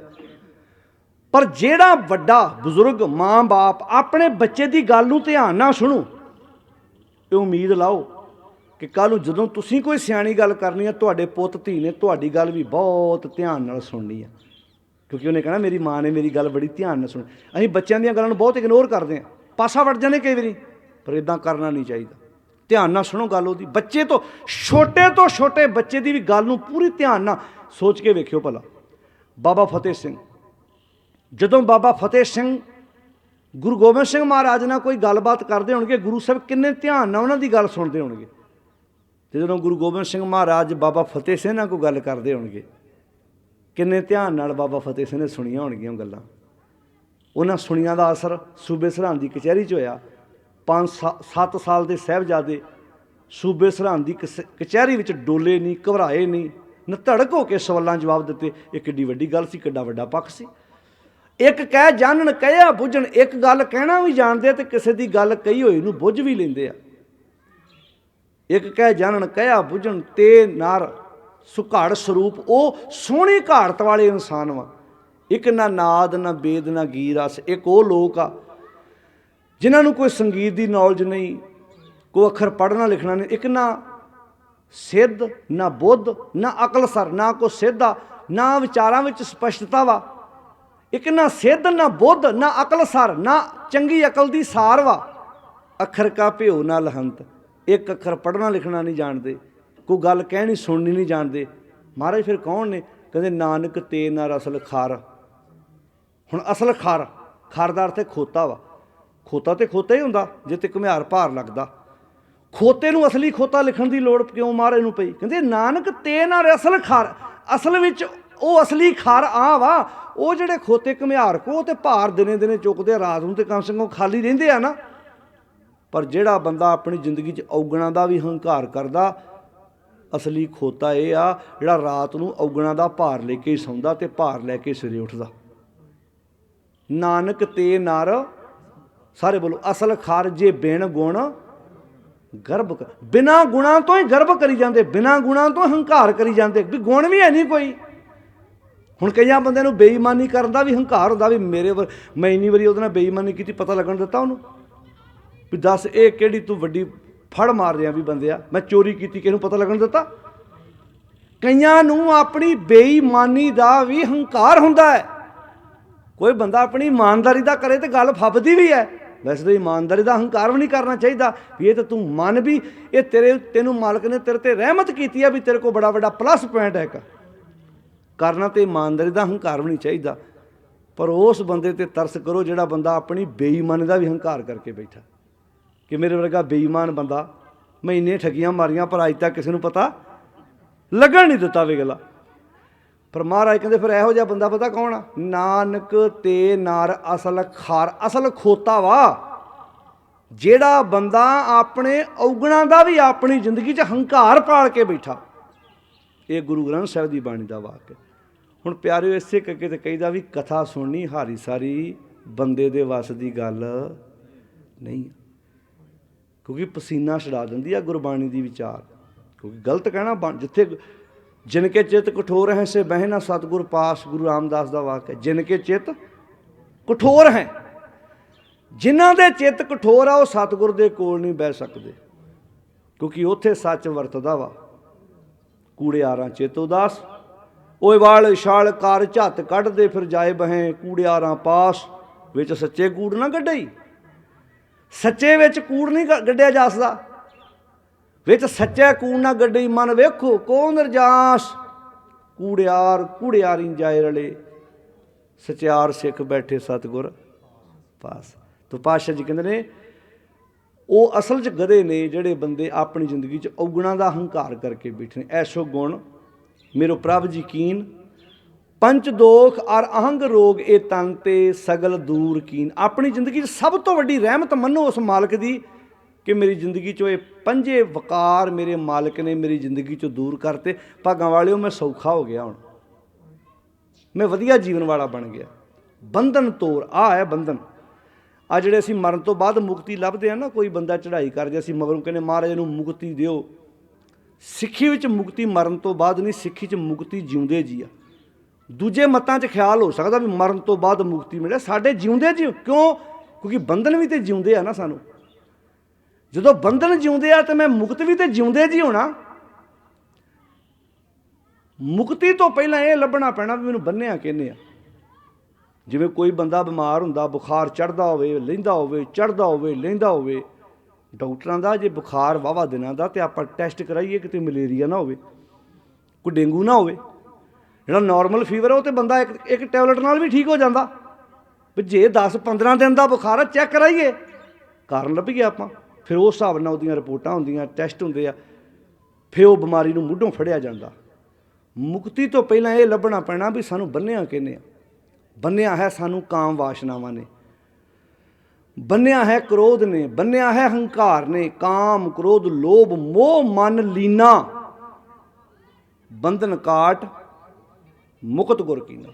ਇਹ ਹੈ ਬੰਧਨ ਜਿਨ੍ਹਾਂ ਨੂੰ ਮੇਰੇ ਗੁਰੂ ਨੇ ਨਾ ਬੰਧਨ ਨੂੰ ਕੱਟਤਾ ਤੇ ਮੁਕਤ ਕਰ ਦਿੱਤਾ, ਆਜ਼ਾਦ ਕਰ ਦਿੱਤਾ। ਹੁਣ ਇੱਥੇ ਲਿਖਿਆ ਬੰਧਨ ਤੋੜ। ਜਦੋਂ ਮੇਰੇ ਤੇ ਉਹ ਗੁਣ ਕੀਤੇ, ਪਰਉਪਕਾਰ ਕੀਤਾ ਮੇਰੇ ਤੇ ਬੰਧਨ ਟੁੱਟ ਗਏ ਮੇਰੇ, ਤੇ ਮੈਂ ਜਿਉਂਦੇ ਮੁਕਤ ਹੋ ਗਿਆ। ਬੰਧਨ ਤੋੜ ਸ਼ੋਰ ਵਿਖਿਆ ਤੇ ਮੇਰਾ ਜ਼ਹਿਰ ਨਾਲੋਂ ਨਾਤਾ ਟੁੱਟ ਗਿਆ। ਜ਼ਹਿਰ ਕੀ ਆ? ਇਹ ਜ਼ਹਿਰ ਹੀ ਸੀ। ਹੁਣ ਨਦੀਨ ਨਾਸ਼ਕ ਤੁਸੀਂ ਦਵਾਈ ਲੈ ਕੇ ਆਉਂਦੇ, ਉਹਦੇ 'ਤੇ ਲਿਖਿਆ ਹੁੰਦਾ ਵੀ ਬੱਚਿਆਂ ਦੀ ਪਹੁੰਚ ਤੋਂ ਪਰੇ ਰੱਖੋ, ਪਰ ਆਹ ਜ਼ਹਿਰ ਨਹੀਂ। ਕਾਮ ਵਾਸ਼ਨਾਵਾਂ, ਲਾਲਚ, ਕ੍ਰੋਧ, ਹੰਕਾਰ ਇਹ ਜ਼ਹਿਰ ਹੈ। ਸ਼ੋਰ ਵਿਖਿਆ ਤੇ ਗੁਰੂ ਕੋ ਸ਼ਬਦ ਮੇਰੇ ਹੀ ਹਿਰਦੈ ਦੀਨ, ਮੇਰੇ ਹਿਰਦੇ 'ਚ ਗੁਰੂ ਦਾ ਸ਼ਬਦ ਸਦਾ ਲਈ ਟਿਕਾ ਦਿੱਤਾ। ਤੇ ਗੁਰੂ ਦੇ ਚਰਨ ਵੀ ਗੁਰੂ ਦਾ ਸ਼ਬਦ ਹੈ, ਇਹ ਚੇਤਾ ਰੱਖਿਓ। ਜਦੋਂ ਬਾਣੀ 'ਚੋਂ ਪੜ੍ਹਦੇ, ਚਰਨ ਸਾਧ ਕੇ ਧੋਏ ਧੋਏ ਪੀਓ, ਅਰਪ ਸਾਧ ਕੋ ਆਪਣਾ ਜੀਓ। ਕਿਹੜੇ ਸਾਧ ਦੇ ਚਰਨ ਧੋ ਕੇ ਪੀਣੇ ਆ ਜੀ? ਕਿਸੇ ਬੰਦੇ ਦੇ? ਨਾ ਜੀ ਨਾ। ਜਦੋਂ ਬਾਣੀ ਜਗ੍ਹਾ ਚਰਨ ਸਾਧ ਕੇ ਧੋਏ ਧੋ, ਕੀ ਗੁਰੂ ਸਾਹਿਬ ਕਿਸੇ ਬੰਦੇ ਦੇ ਪੈਰ ਧੋ ਕੇ ਪੀਣ ਲਈ ਸਾਨੂੰ ਕਹਿ ਸਕਦੇ ਭਲਾ ਕਦੀ? ਗੁਰਬਾਣੀ ਵਿੱਚੋਂ ਚਰਨ ਸ਼ਬਦ ਲੱਭਣੇ ਪੈਣੇ ਆ। ਹਿਰਦੇ ਚਰਨ ਸ਼ਬਦ ਸਤਿਗੁਰੂ ਕੋ ਨਾਨਕ ਬਾਂਧਿਓ ਪਾਲ।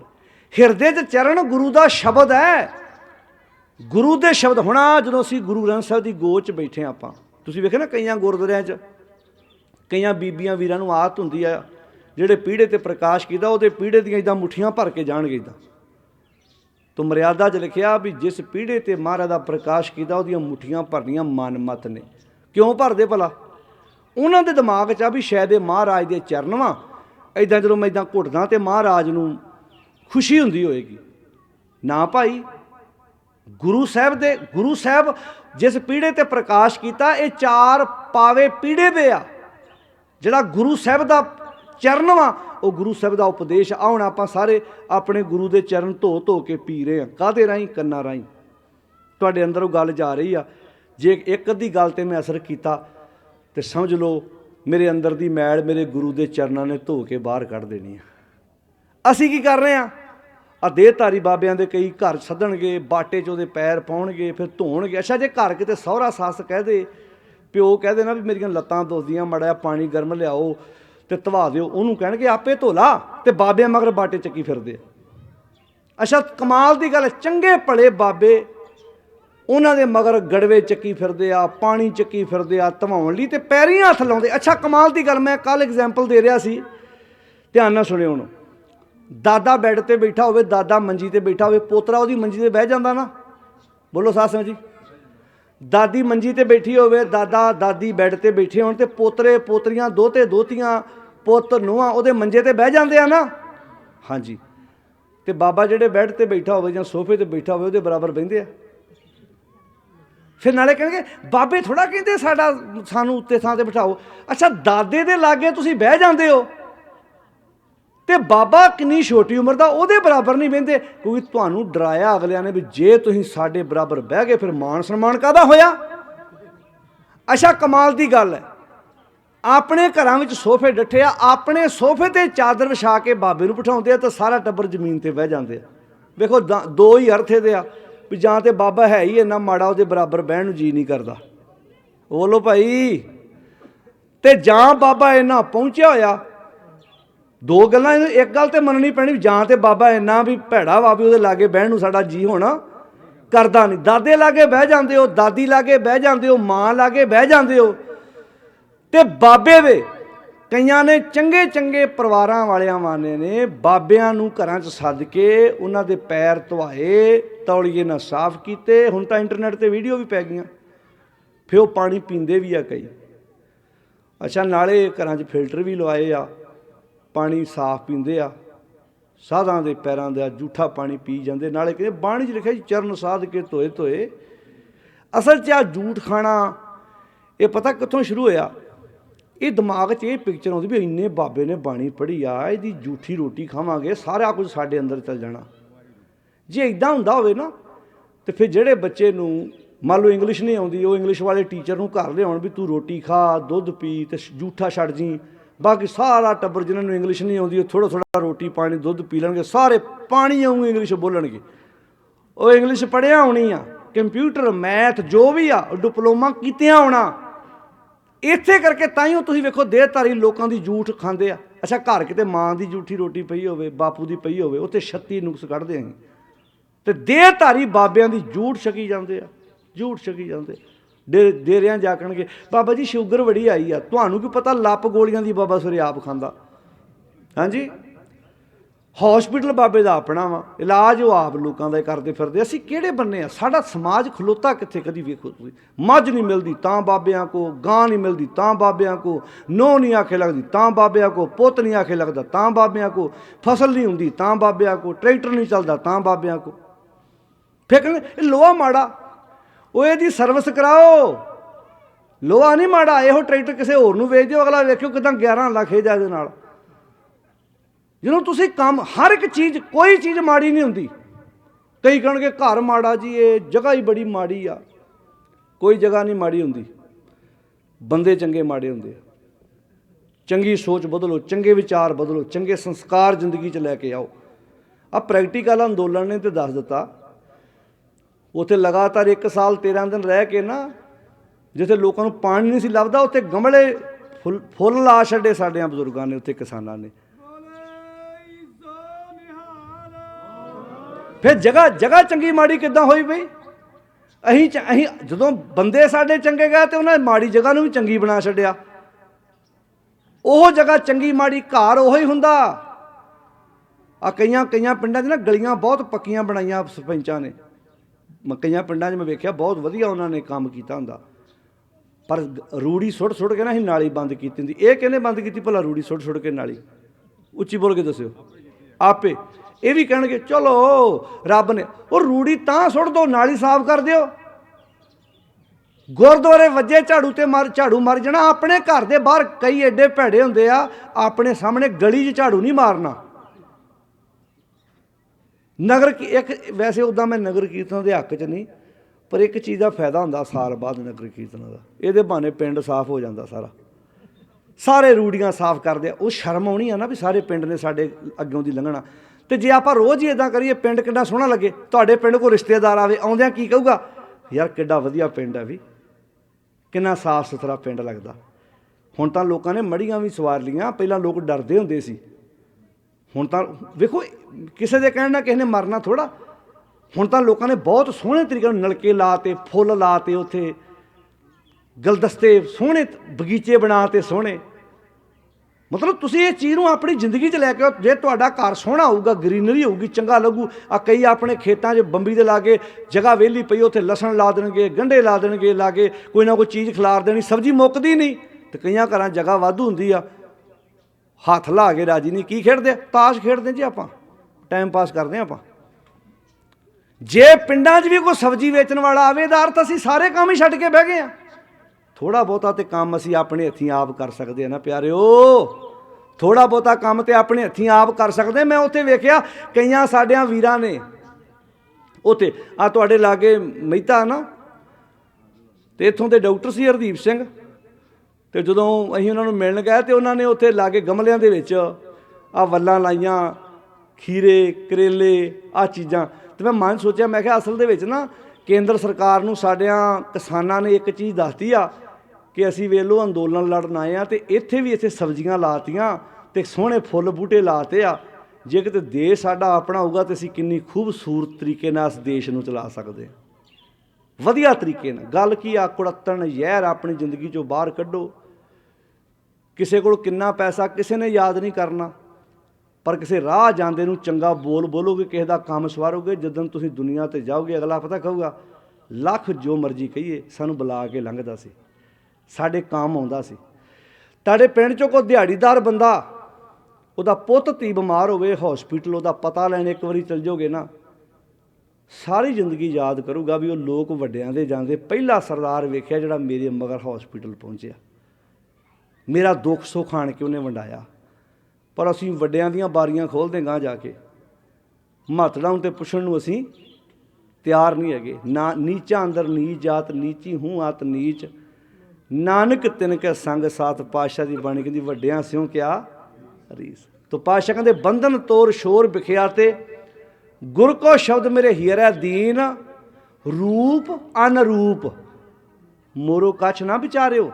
ਮੇਰਾ ਸੋਝ ਤੇ ਕੋਝ, ਮੇਰਾ ਸੁਹੱਪਣ, ਇਹ ਚੀਜ਼ਾਂ ਉਹਨੇ ਵਿਚਾਰੀਆਂ ਹੀ ਨਹੀਂ। ਬਸ ਪ੍ਰੇਮ ਗਹਿਓ, ਮੈਨੂੰ ਆਪਣੇ ਪ੍ਰੇਮ ਨਾਲ ਬੰਨ੍ਹ ਕੇ ਮੋਏ ਹਰ ਰੰਗ ਭੀਨ, ਮੈਨੂੰ ਆਪਣੇ ਪਿਆਰ 'ਚ ਹੀ ਭੇਜ ਦਿੱਤਾ ਉਹਨੇ, ਮੇਰੇ ਮਾਲਕ ਨੇ ਮੈਨੂੰ ਇੰਨਾ ਸੋਹਣਾ ਬਣਾ ਦਿੱਤਾ। ਸਾਹਿਬ ਜੀ ਕਹਿੰਦੇ ਨੇ ਪੇਖਿਓ ਲਾਲਨ, ਹੁਣ ਮੈਂ ਆਪਣੇ ਲਾਲਨ ਨੂੰ ਆਪਣੇ ਅੰਦਰ ਹੀ ਵੇਖ ਲਿਆ, ਮੈਨੂੰ ਬਾਹਰ ਜਾਣ ਦੀ ਲੋੜ ਹੀ ਨਹੀਂ। ਕੱਤ ਜਾਈਏ ਰੇ ਘਰ ਲਾਗੂ ਰੰਗ, ਮੇਰਾ ਚਿੱਤ ਨਾ ਚੱਲੇ ਮਨ ਭਇਓ ਪੰਗ। ਪੇਖਿਓ ਲਾਲਨ ਪਾਟ ਵਿੱਚ ਖੋਏ, ਹੁਣ ਮੈਂ ਆਪਣੇ ਲਾਲਨ ਨੂੰ ਅੰਦਰ ਹੀ ਵੇਖ ਲਿਆ, ਕਿਉਂਕਿ ਪਾਟ ਪੜਦਾ ਜਿਹੜਾ ਉਹ ਢਹਿ ਗਿਆ। ਹੁਕਮੇ ਅੰਦਰ ਸਭ ਕੋ ਬਾਹਰ ਹੁਕਮ ਨਾ ਕੋਏ, ਕਿਉਂ ਸਚਿਆਰਾ ਹੋਈ ਹੈ ਕਿਉਂ ਕੂੜਾ ਟੁੱਟਾ। ਉਹ ਜਿਹੜੀ ਕੰਧ ਸੀ ਪਾਲ ਸੀ ਡਿੱਗ ਪਈ ਹੁਣ। ਪੇਖਿਓ ਲਾਲਨ ਪਾਟ ਵਿੱਚ ਖੋਏ, ਆਨੰਦ ਚਿੱਤਾ, ਚਿੱਤਾ ਦਾ ਅਰਥ ਹੈ ਚਿੱਤ। ਹੁਣ ਮੇਰੇ ਚਿੱਤ ਵਿੱਚ ਆਨੰਦ ਆ ਗਿਆ, ਕਿਉਂਕਿ ਮੈਂ ਮਾਲਕ ਨੂੰ ਅੰਦਰ ਹੀ ਵੇਖ ਲਿਆ। ਪੇਖਿਓ ਲਾਲਨ ਕਹਿਣ ਲੱਗੇ ਪਾਟ ਵਿੱਚ ਖੋਏ, ਕਿੱਡੇ ਪਿਆਰੇ ਸ਼ਬਦ ਵਰਤੇ ਨੇ ਇੱਥੇ। ਪੇਖਿਓ ਲਾਲਨ ਪਾਟ ਵਿੱਚ ਖੋਏ, ਆਨੰਦ ਚਿੱਤਾ ਹਰਖੇ ਪਤੀਨ, ਮੇਰਾ ਚਿੱਤ ਹਰਖ ਗਿਆ, ਖੁਸ਼ ਹੋ ਗਿਆ, ਪਤੀਜ ਗਿਆ, ਪ੍ਰਸੰਨ ਹੋ ਗਿਆ। ਹੁਣ ਤਿਸ ਹੀ ਕੋ ਗ੍ਰਹਿ ਸੋਈ ਪ੍ਰਭ ਨਾਨਕ। ਹੁਣ ਜਿਹੜਾ ਮੇਰਾ ਸਰੀਰ ਆ ਨਾ, ਮੇਰੇ ਮਾਲਕ ਦਾ ਘਰ ਹੀ ਬਣ ਗਿਆ। ਹੁਣ ਮੈਂ ਤੇ ਮੇਰਾ ਮਾਲਕ ਵੱਖਰੇ ਨਹੀਂ ਰਹਿ ਗਏ। ਤਿਸ ਹੀ ਕੋ ਗ੍ਰਹਿ ਸੋਈ ਪ੍ਰਭ ਨਾਨਕ, ਸੋ ਠਾਕੁਰ। ਤੇ ਮੇਰੇ ਘਰ ਦਾ ਮਾਲਕ ਕੌਣ ਆ? ਮੇਰਾ ਅਕਾਲ ਪੁਰਖ ਵਾਹਿਗੁਰੂ। ਹੁਣ ਉਹ ਅੰਦਰੋਂ ਆਵਾਜ਼ ਦਿੰਦਾ ਨਸ ਵੰਝੋ, ਕਿਲ ਵੇਖੋ ਕਰਤਾ ਘਰ ਆਇਆ, ਭਾਜੋ ਹੁਣ ਇੱਥੇ ਤੁਹਾਡੀ ਕੋਈ ਜਗ੍ਹਾ ਨਹੀਂ ਹੈਗੀ। ਕੋਈ ਕਰਤਾ ਇਸ ਘਰ ਦਾ ਮਾਲਕ ਖੁਦ ਆਪ ਆ ਗਿਆ। ਆਓ ਆਪਣੇ ਮਾਲਕ ਅਕਾਲ ਪੁਰਖ ਨੂੰ ਬਣਾਈਏ, ਸੱਚ ਨੂੰ ਬਣਾਈਏ, ਬੰਦਿਆਂ ਦੀ ਚਾਪਲੂਸੀ ਜੀਵਨ 'ਚੋਂ ਛੱਡੀਏ, ਥਾਂ ਥਾਂ 'ਤੇ ਮੱਥੇ ਟੇਕਣੇ ਛੱਡੀਏ। ਤਿਸ ਹੀ ਕੋ ਗ੍ਰਹਿ ਸੋਈ ਪ੍ਰਭ ਨਾਨਕ, ਸੋ ਠਾਕੁਰ ਤਿਸ ਹੀ ਕੋ ਧੀਨ। ਤੇ ਮੈਂ ਉਹਦਾ ਹੀ ਸੇਵਕ ਬਣ ਗਿਆ, ਉਹਦਾ ਹੀ ਮੈਂ ਸੇਵਕ ਬਣ ਗਿਆ। ਆਪਣੀ ਜ਼ਿੰਦਗੀ ਵਿੱਚ ਇਹ ਉਪਦੇਸ਼, ਇਹ ਸਿੱਖਿਆ ਸਾਡੇ ਗੁਰੂ ਪਾਤਸ਼ਾਹ ਜੀ ਨੇ ਸਾਨੂੰ ਬਖਸ਼ਿਸ਼ ਕੀਤੀ ਹੈ। ਜ਼ਿੰਦਗੀ ਵਿੱਚ ਹੱਥ ਜੋੜ ਕੇ ਬੇਨਤੀ ਹੈ ਸਾਧ ਸੰਗਤ ਜੀ, ਸਹਿਜ ਪਾਠ ਮੇਰੀਓ ਭੈਣੋ ਮੇਰੇ ਵੀਰੋ ਆਪ ਕਰੋ। ਭਾਵੇਂ ਇੱਕ ਸ਼ਬਦ ਰੋਜ਼ ਪੜ੍ਹੋ, ਗੁਰਬਾਣੀ ਸਮਝ ਕੇ ਪੜ੍ਹੋ ਅਰਥਾਂ ਸਹਿਤ। ਭਾਵੇਂ ਇੱਕ ਪੰਕਤੀ ਰੋਜ਼ ਪੜ੍ਹੋ, ਬਹੁਤ ਕਰਾ ਲਏ ਅਸੀਂ ਅਖੰਡ ਪਾਠ, ਸਹਿਜ ਪਾਠ ਕਰੋ। ਭਾਵੇਂ ਇੱਕ ਅੰਕ, ਤੇ ਕੋਸ਼ਿਸ਼ ਕਰੋ ਭਾਈ ਸਾਹਿਬ ਨੂੰ ਕਹੋ ਸਾਡੇ ਅਸੀਂ ਸਹਿਜ ਪਾਠ ਕਰਨਾ, 2-3 ਸਿੰਘ ਰਲ ਕੇ ਪਾਠ ਕਰਨ, ਤੁਸੀਂ ਕੋਲ ਬਹਿ ਕੇ ਸੁਣੋ। ਆਪਣੇ ਘਰਾਂ 'ਚ ਬਾਣੀ ਦੇ ਪ੍ਰਵਾਹ ਚਲਾਓ, ਗੁਰੂ ਦੀ ਬਾਣੀ ਨੂੰ ਪੜ੍ਹੋ, ਨਸ਼ਿਆਂ ਦਾ ਤਿਆਗ ਕਰੋ। ਇਹ ਜ਼ਹਿਰ ਕੋਈ ਸਾਡੇ ਘਰ ਧੱਕੇ ਨਾਲ ਜ਼ਹਿਰ ਨਹੀਂ ਪਾਉਣ ਆਉਂਦਾ, ਅਸੀਂ ਆਪ ਜ਼ਹਿਰ ਖਰੀਦ ਕੇ ਲੈ ਕੇ ਆਉਂਦੇ ਹਾਂ। ਇਹ ਜ਼ਹਿਰ ਨੂੰ ਆਪਣੀ ਜ਼ਿੰਦਗੀ 'ਚੋਂ ਪਰਾਂ ਕੱਢੋ। ਮੈਂ ਪਹਿਲਾਂ ਕਹੀ, ਬੰਦਾ ਸੋਫੀ ਹੋਏਗਾ 100 ਸਲਾਹਾਂ ਕਰੂ ਆਪਣੀ ਮਾਂ ਨਾਲ, ਆਪਣੀ ਪਤਨੀ ਨਾਲ, ਬੱਚਿਆਂ ਨਾਲ, ਕਿੱਥੇ ਬੱਚੇ ਦੀ ਐਡਮਿਸ਼ਨ ਕਰਾਉਣੀ ਆ। ਨਸ਼ੇ, ਮੈਂ ਇੱਕ ਐਗਜ਼ਾਮਪਲ ਦੇਣ ਲੱਗਾ। ਤੁਸੀਂ ਬੱਸ ਵਿੱਚ ਸਫ਼ਰ ਕਰ ਰਹੇ ਹੋ, ਇੱਕ ਨਸ਼ੇੜੀ ਬੰਦਾ ਤੁਹਾਡੀ ਸੀਟ 'ਤੇ ਤੁਹਾਡੇ ਲਾਗੇ ਬੈਠਾ, ਤੁਸੀਂ ਨਸ਼ੇ ਨੂੰ ਲਾਇਕ ਨਹੀਂ ਕਰਦੇ। ਅੱਧੇ ਪੌਣੇ ਘੰਟੇ ਦਾ ਸਫ਼ਰ ਕੱਢਣਾ ਤੁਹਾਡੇ ਲਈ ਔਖਾ ਹੁੰਦਾ। ਤੁਸੀਂ ਕਨੈਕਟਰ ਨੂੰ ਕੀ ਆਣ ਕੇ ਕਹਿੰਦੇ ਹੋ ਵੀ ਭਾਈ ਇਹਦੀ ਕਿਤੇ ਇਹਨੂੰ ਪਾਸੇ ਬਦਲ ਦੇ, ਇਹਨੂੰ ਕਿਤੇ ਹੋਰ ਘੱਲ ਦੇ, ਮੇਰਾ ਦਮ ਘੁੱਟਦਾ। ਕਦੀ ਉਹਨਾਂ ਬੀਬੀਆਂ ਵੱਲ ਵੇਖਿਆ, ਉਹਨਾਂ ਪਰਿਵਾਰਾਂ ਵੱਲ ਵੇਖਿਆ ਜਿਨ੍ਹਾਂ ਨੇ ਸਾਰੀ ਜ਼ਿੰਦਗੀ ਇੱਕ ਨਸ਼ੇੜੀ ਦੇ ਲੱਗ ਕੇ ਕੱਢੀ ਹੈ? 2 ਮਿੰਟ ਸੋਚ ਕੇ ਵੇਖਿਓ। ਤੁਸੀਂ ਉਸ ਚੀਜ਼ ਨੂੰ ਲਾਇਕ ਨਾ ਕਰਦੇ ਹੋ, ਤੇ ਉਹ ਚੀਜ਼ ਤੁਹਾਡੇ ਲਾਗੇ ਕੋਈ ਰੋਜ਼ ਪੀਵੇ। ਜਦੋਂ ਸਾਨੂੰ ਸਮਝ ਆ ਗਈ ਨਾ, ਜੀਵਨ ਖੂਬਸੂਰਤ ਬਣ ਜਾਏਗਾ। ਪਾਤਸ਼ਾਹ ਜੀ ਨੇ ਇਹੋ ਗੱਲ ਸਦਨ ਵਾਕਿਆ ਸੀ, ਗੁੜ ਕਰ ਗਿਆਨ, ਗਿਆਨ ਨੂੰ ਗੁੜ ਬਣਾ ਲਾ, ਧਿਆਨ ਕਰ ਧਾਵੈ। ਉਸ ਮਾਲਕ ਨਾਲ ਜੁੜੇ ਹੋਏ ਧਿਆਨ ਨੂੰ ਮਹੂਏ ਦੇ ਫੁੱਲ ਬਣਾ ਲਾ, ਤੇ ਕਰ ਕਰਨੀ ਕਸ ਪਾਈ, ਇੱਕ ਕਰੈਕਟਰ ਨੂੰ ਸੱਕ ਬਣਾ ਲਾ, ਭਾਠੀ ਭਵਨ, ਪਿਆਰ ਨੂੰ ਭੱਠੀ ਬਣਾ ਲਾ, ਤੇ ਪ੍ਰੇਮ ਕਾ ਪੋਚਾ, ਪਿਆਰ ਦਾ ਪੋਚਾ ਬਣਾ ਲਾ। ਇਹ ਤਰ੍ਹਾਂ ਸਮੇਂ ਚਵਾਈਏ। ਇਹ ਸਾਰੇ ਗੁਣਾਂ 'ਚੋਂ ਜਿਹੜਾ ਰਸ ਟਪਕਣਾ ਨਾ, ਫਿਰ ਫਿਰ ਮਨ ਨੇ ਪੀਣਾ। ਮਨ ਮਤਵਾਰੋ ਬਾਬਾ, ਮਨ ਮਤਵਾਰੋ ਨਾਮ ਰਸ ਪੀਵੇ। ਜਦੋਂ ਇਹ ਮਨ ਫੇ ਇਹਦੇ ਵਿੱਚੋਂ ਮਿਲਵੇ, ਸਾਰੇ ਗੁਣਾਂ 'ਚੋਂ ਰਸ ਪੀਵੇਗਾ ਨਾ, ਪਰ ਸਹਿਜ ਰੰਗ ਰਚ ਰਹਿਆ, ਐਨਸ ਬਣੀ ਪ੍ਰੇਮ ਨਿਰ ਲਾਗੀ, ਸ਼ਬਦ ਅਨਾਹਦ ਕਹਿਆ। ਪੂਰਾ ਸੱਚ ਪਿਆਲਾ ਸਹਿਜੇ ਤਿਸੇ ਪਿਆਏ, ਜਾਂ ਕੋ ਨਦਰ ਕਰੇ ਅੰਮ੍ਰਿਤ ਕਾ ਵਪਾਰੀ ਹੋਵੇ, ਕਿਆ ਮਦ ਸ਼ੂਸ਼ੇ ਭਾਉ ਤਰੇ। ਸਿਫਤੀ ਰਤਾ ਸਦ ਬੈਰਾਗੀ, ਜੂਏ ਜਨਮ ਨਾ ਹਾਰੈ। ਫਿਰ ਉਹ ਜੂਏ 'ਚ ਆਪਣਾ ਜਨਮ ਨਹੀਂ ਹਾਰਦਾ, ਉਹ ਫਿਰ ਆਪਣੀ ਜ਼ਿੰਦਗੀ ਨੂੰ ਖੂਬਸੂਰਤ ਤਰੀਕੇ ਨਾਲ ਜਿਉਂਦਾ, ਜਿਹਨੂੰ ਇਸ ਨਸ਼ੇ ਦੀ ਚੇਟਕ ਲੱਗ ਜਾਏ, ਆਦਤ ਪੈ ਜਾਏ। ਗੁਰੂ ਬਖਸ਼ਿਸ਼ ਕਰੇ ਸਾਰੇ ਪਰਿਵਾਰ ਦਾ, ਸਮੁੱਚੀਆਂ ਸੰਗਤਾਂ ਦਾ ਤਹਿ ਦਿਲੋਂ ਧੰਨਵਾਦ। ਤੁਸੀਂ ਦੂਰਾਂ ਨੇੜਿਆਂ ਤੋਂ ਚੱਲ ਕੇ ਗੁਰੂ ਸਾਹਿਬ ਜੀ ਨੇ ਬਖਸ਼ਿਸ਼ ਕੀਤੀ ਹੈ, ਜੋ ਵਿਚਾਰ ਦਿੱਤੀ ਹੈ। ਵੇਖੋ, ਜਦੋਂ ਅਸੀਂ ਗੁਰੂ ਸਾਹਿਬ ਜੀ ਨੇ, ਜਦੋਂ ਅਸੀਂ ਉਪਦੇਸ਼ ਨੂੰ, ਬਾਣੀ ਨੂੰ ਧਿਆਨ ਨਾਲ ਪੜ੍ਹਦੇ ਹਾਂ, ਸਮਝਦੇ ਹਾਂ, ਤਾਂ ਬਹੁਤ ਗੱਲਾਂ ਗੁਰੂ ਸਾਹਿਬ ਜੀ ਦਾ ਜੋ ਉਪਦੇਸ਼ ਹੈ, ਇਹ ਸਾਡੀ ਜ਼ਿੰਦਗੀ ਦਾ ਇੱਕ ਅੰਗ ਹੈ, ਜਿਹਨੂੰ ਅਸੀਂ ਪੜ੍ਹ ਕੇ, ਵਿਚਾਰ ਕੇ, ਸਮਝ ਕੇ ਆਪਣੀ ਜ਼ਿੰਦਗੀ ਵਿੱਚ ਲਾਗੂ ਕਰਨ ਦਾ ਯਤਨ ਕਰਨਾ। ਜਦੋਂ ਅਸੀਂ ਗੁਰਬਾਣੀ ਨੂੰ ਆਪ ਪੜ੍ਹਾਂਗੇ, ਕੋਸ਼ਿਸ਼ ਕਰੋ ਆਪਣੇ ਘਰਾਂ ਵਿੱਚ ਪਿਓ ਦਾਦੇ ਕਾ ਖੋਲ ਡਿੱਠਾ ਖਜ਼ਾਨਾ, ਤਾਂ ਮੇਰੇ ਮਨ ਭਇਆ ਨਿਧਾਨਾ। ਸਾਡੇ ਪੋਤਰੇ, ਦੋਤੇ ਦੋਤੀਆਂ ਵਿਆਹ ਆਪ ਭਾਵੇਂ ਵਾਹੀ ਨਾ ਕਰਦੇ ਹੋਣ, ਪਰ ਅਸੀਂ ਕੋਸ਼ਿਸ਼ ਕਰਦੇ ਹਾਂ ਆਪਣੇ ਜਿਉਂਦੇ ਜੀ ਉਹਨਾਂ ਨੂੰ ਜ਼ਮੀਨ ਬਾਰੇ ਜ਼ਰੂਰ ਦੱਸੀਏ ਵੀ ਕਿੰਨੇ ਕਿੱਲੇ ਸਾਡੀ ਜ਼ਮੀਨ ਆ। ਭਾਵੇਂ ਠੇਕੇ 'ਤੇ ਦਿੱਤੀ ਹੋਵੇ, ਤਾਂ ਵੀ ਅਸੀਂ ਆਪਣੇ ਬੱਚਿਆਂ ਨੂੰ ਦੱਸਦੇ ਹਾਂ ਕਿ ਸਾਡੀ ਇੰਨੀ ਜ਼ਮੀਨ ਆ। ਕਿਤੇ ਇਹ ਨਾ ਹੋਵੇ ਸਾਡੇ ਚੜ੍ਹਾਈ ਕਰਨ ਤੋਂ ਬਾਅਦ ਸਾਡਾ ਸਰੀਕਾ ਭਾਈਚਾਰਾ ਸਾਡੇ ਬੱਚਿਆਂ ਨੂੰ ਜ਼ਮੀਨ ਦੇਵੇ ਨਾ, ਧੋਖਾ ਕਰ ਜਾਵੇ। ਬੰਦਾ ਚਾਹੁੰਦੀ ਜੀ ਕਿ ਆਪਣੇ ਬੱਚਿਆਂ ਨੂੰ ਮੈਂ ਆਪਣੀ ਜ਼ਮੀਨਾਂ ਬਾਰੇ ਜ਼ਰੂਰ ਦੱਸਾਂ, ਭਾਵੇਂ ਅਸੀਂ ਪਹਿਲੀ ਠੇਕੇ 'ਤੇ ਹੀ ਦਿੱਤੀ ਆ, ਪਰ ਕਦੀ ਕੋਸ਼ਿਸ਼ ਕੀਤੀ ਜਿਹੜਾ ਸਾਡਾ ਪਿਓ ਦਾਦੇ ਵੱਲੋਂ ਬਖਸ਼ਿਸ਼ ਕੀਤਾ ਹੋਇਆ ਸੀ ਇਹ ਖਜ਼ਾਨਾ, ਕਦੀ ਆਪ ਖੋਲ੍ਹ ਕੇ ਵੇਖਿਆ ਹੋਵੇ, ਕਦੀ ਆਪ ਪੜ੍ਹ ਕੇ ਵੇਖਿਆ ਹੋਵੇ। ਪਿਓ ਦਾਦੇ ਕਾ ਖੋਲ ਡਿਠਾ ਖਜ਼ਾਨਾ, ਇਹਨੂੰ ਖੋਲ੍ਹ ਕੇ ਕਦੀ ਵੇਖਿਆ ਹੋਵੇ, ਤਾਂ ਮੇਰੇ ਮਨ ਭਇਆ ਨਿਧਾਨਾ। ਜਿਹੜਾ ਰਤਨ ਲਾਲ ਜਾਂ ਕਾ ਕਛੂ ਨਾ ਮੋਲ, ਭਰੇ ਭੰਡਾਰ ਅਖੂਟ ਅਤੋਲ।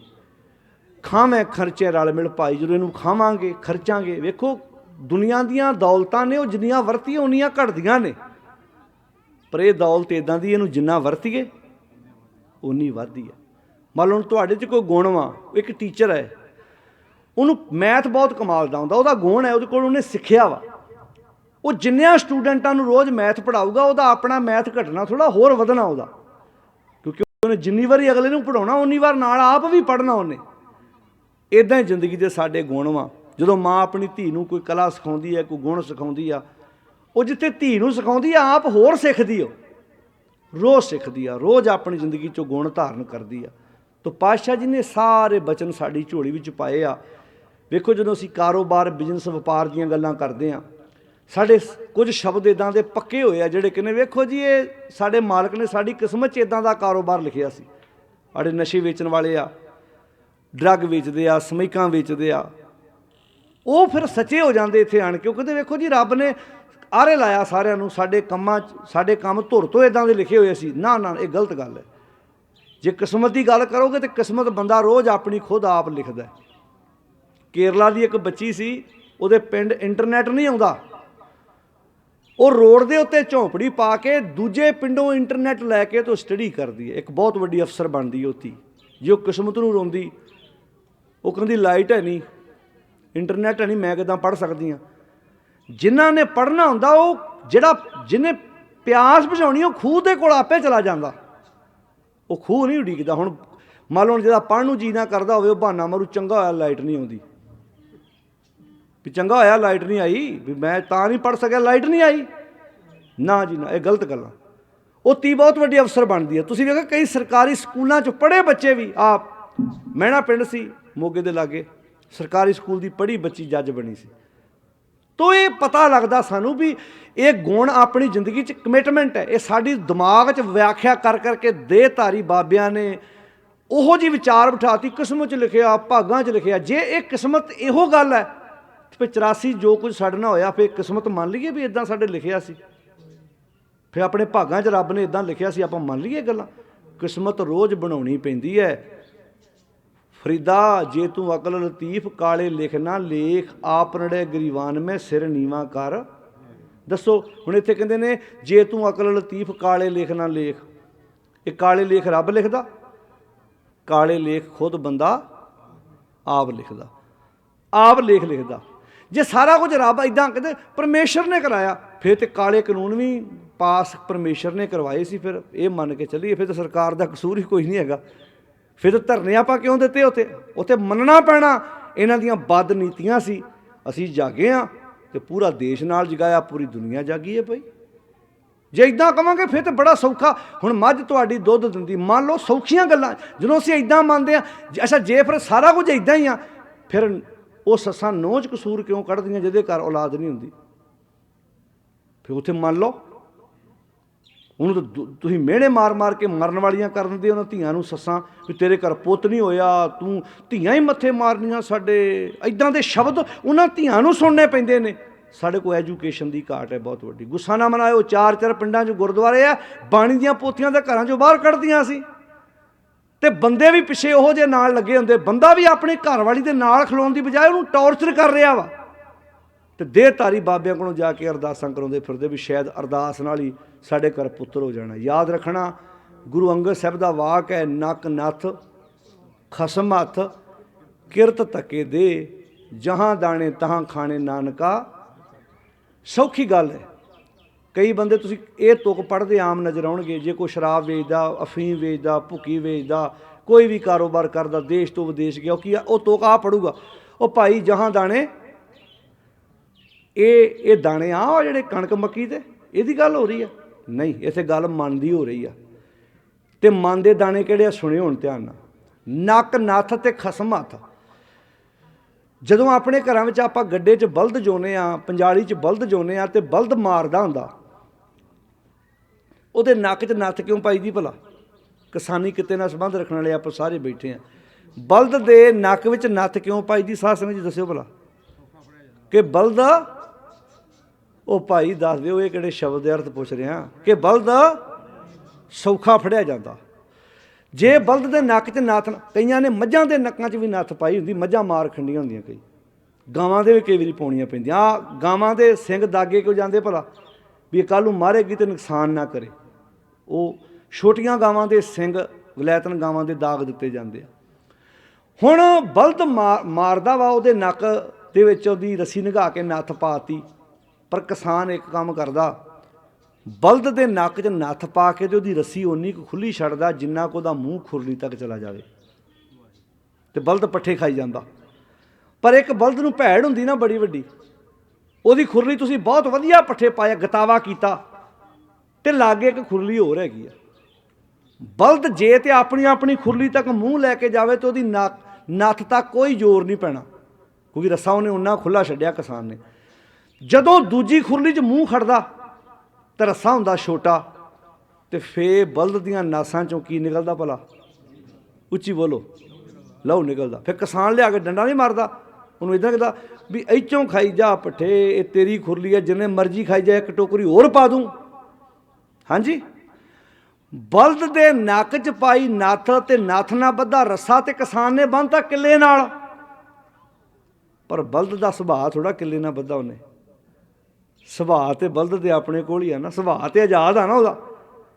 ਇੱਦਾਂ ਹੀ ਪਿਆਰਿਓ, ਸਾਨੂੰ ਵੀ ਉਸ ਮਾਲਕ ਨੇ ਇੱਕ ਨਿਯਮ ਦਿੱਤਾ ਹੋਇਆ ਵੀ ਆਹ ਤੇਰੀ ਘਰ ਵਾਲੀ ਤੇ ਆਹ ਤੇਰਾ ਘਰ ਵਾਲਾ, ਆਹ ਤੇਰੀ ਜੌਬ ਹੈ। ਇੱਦਾਂ ਹੀ ਹੈ।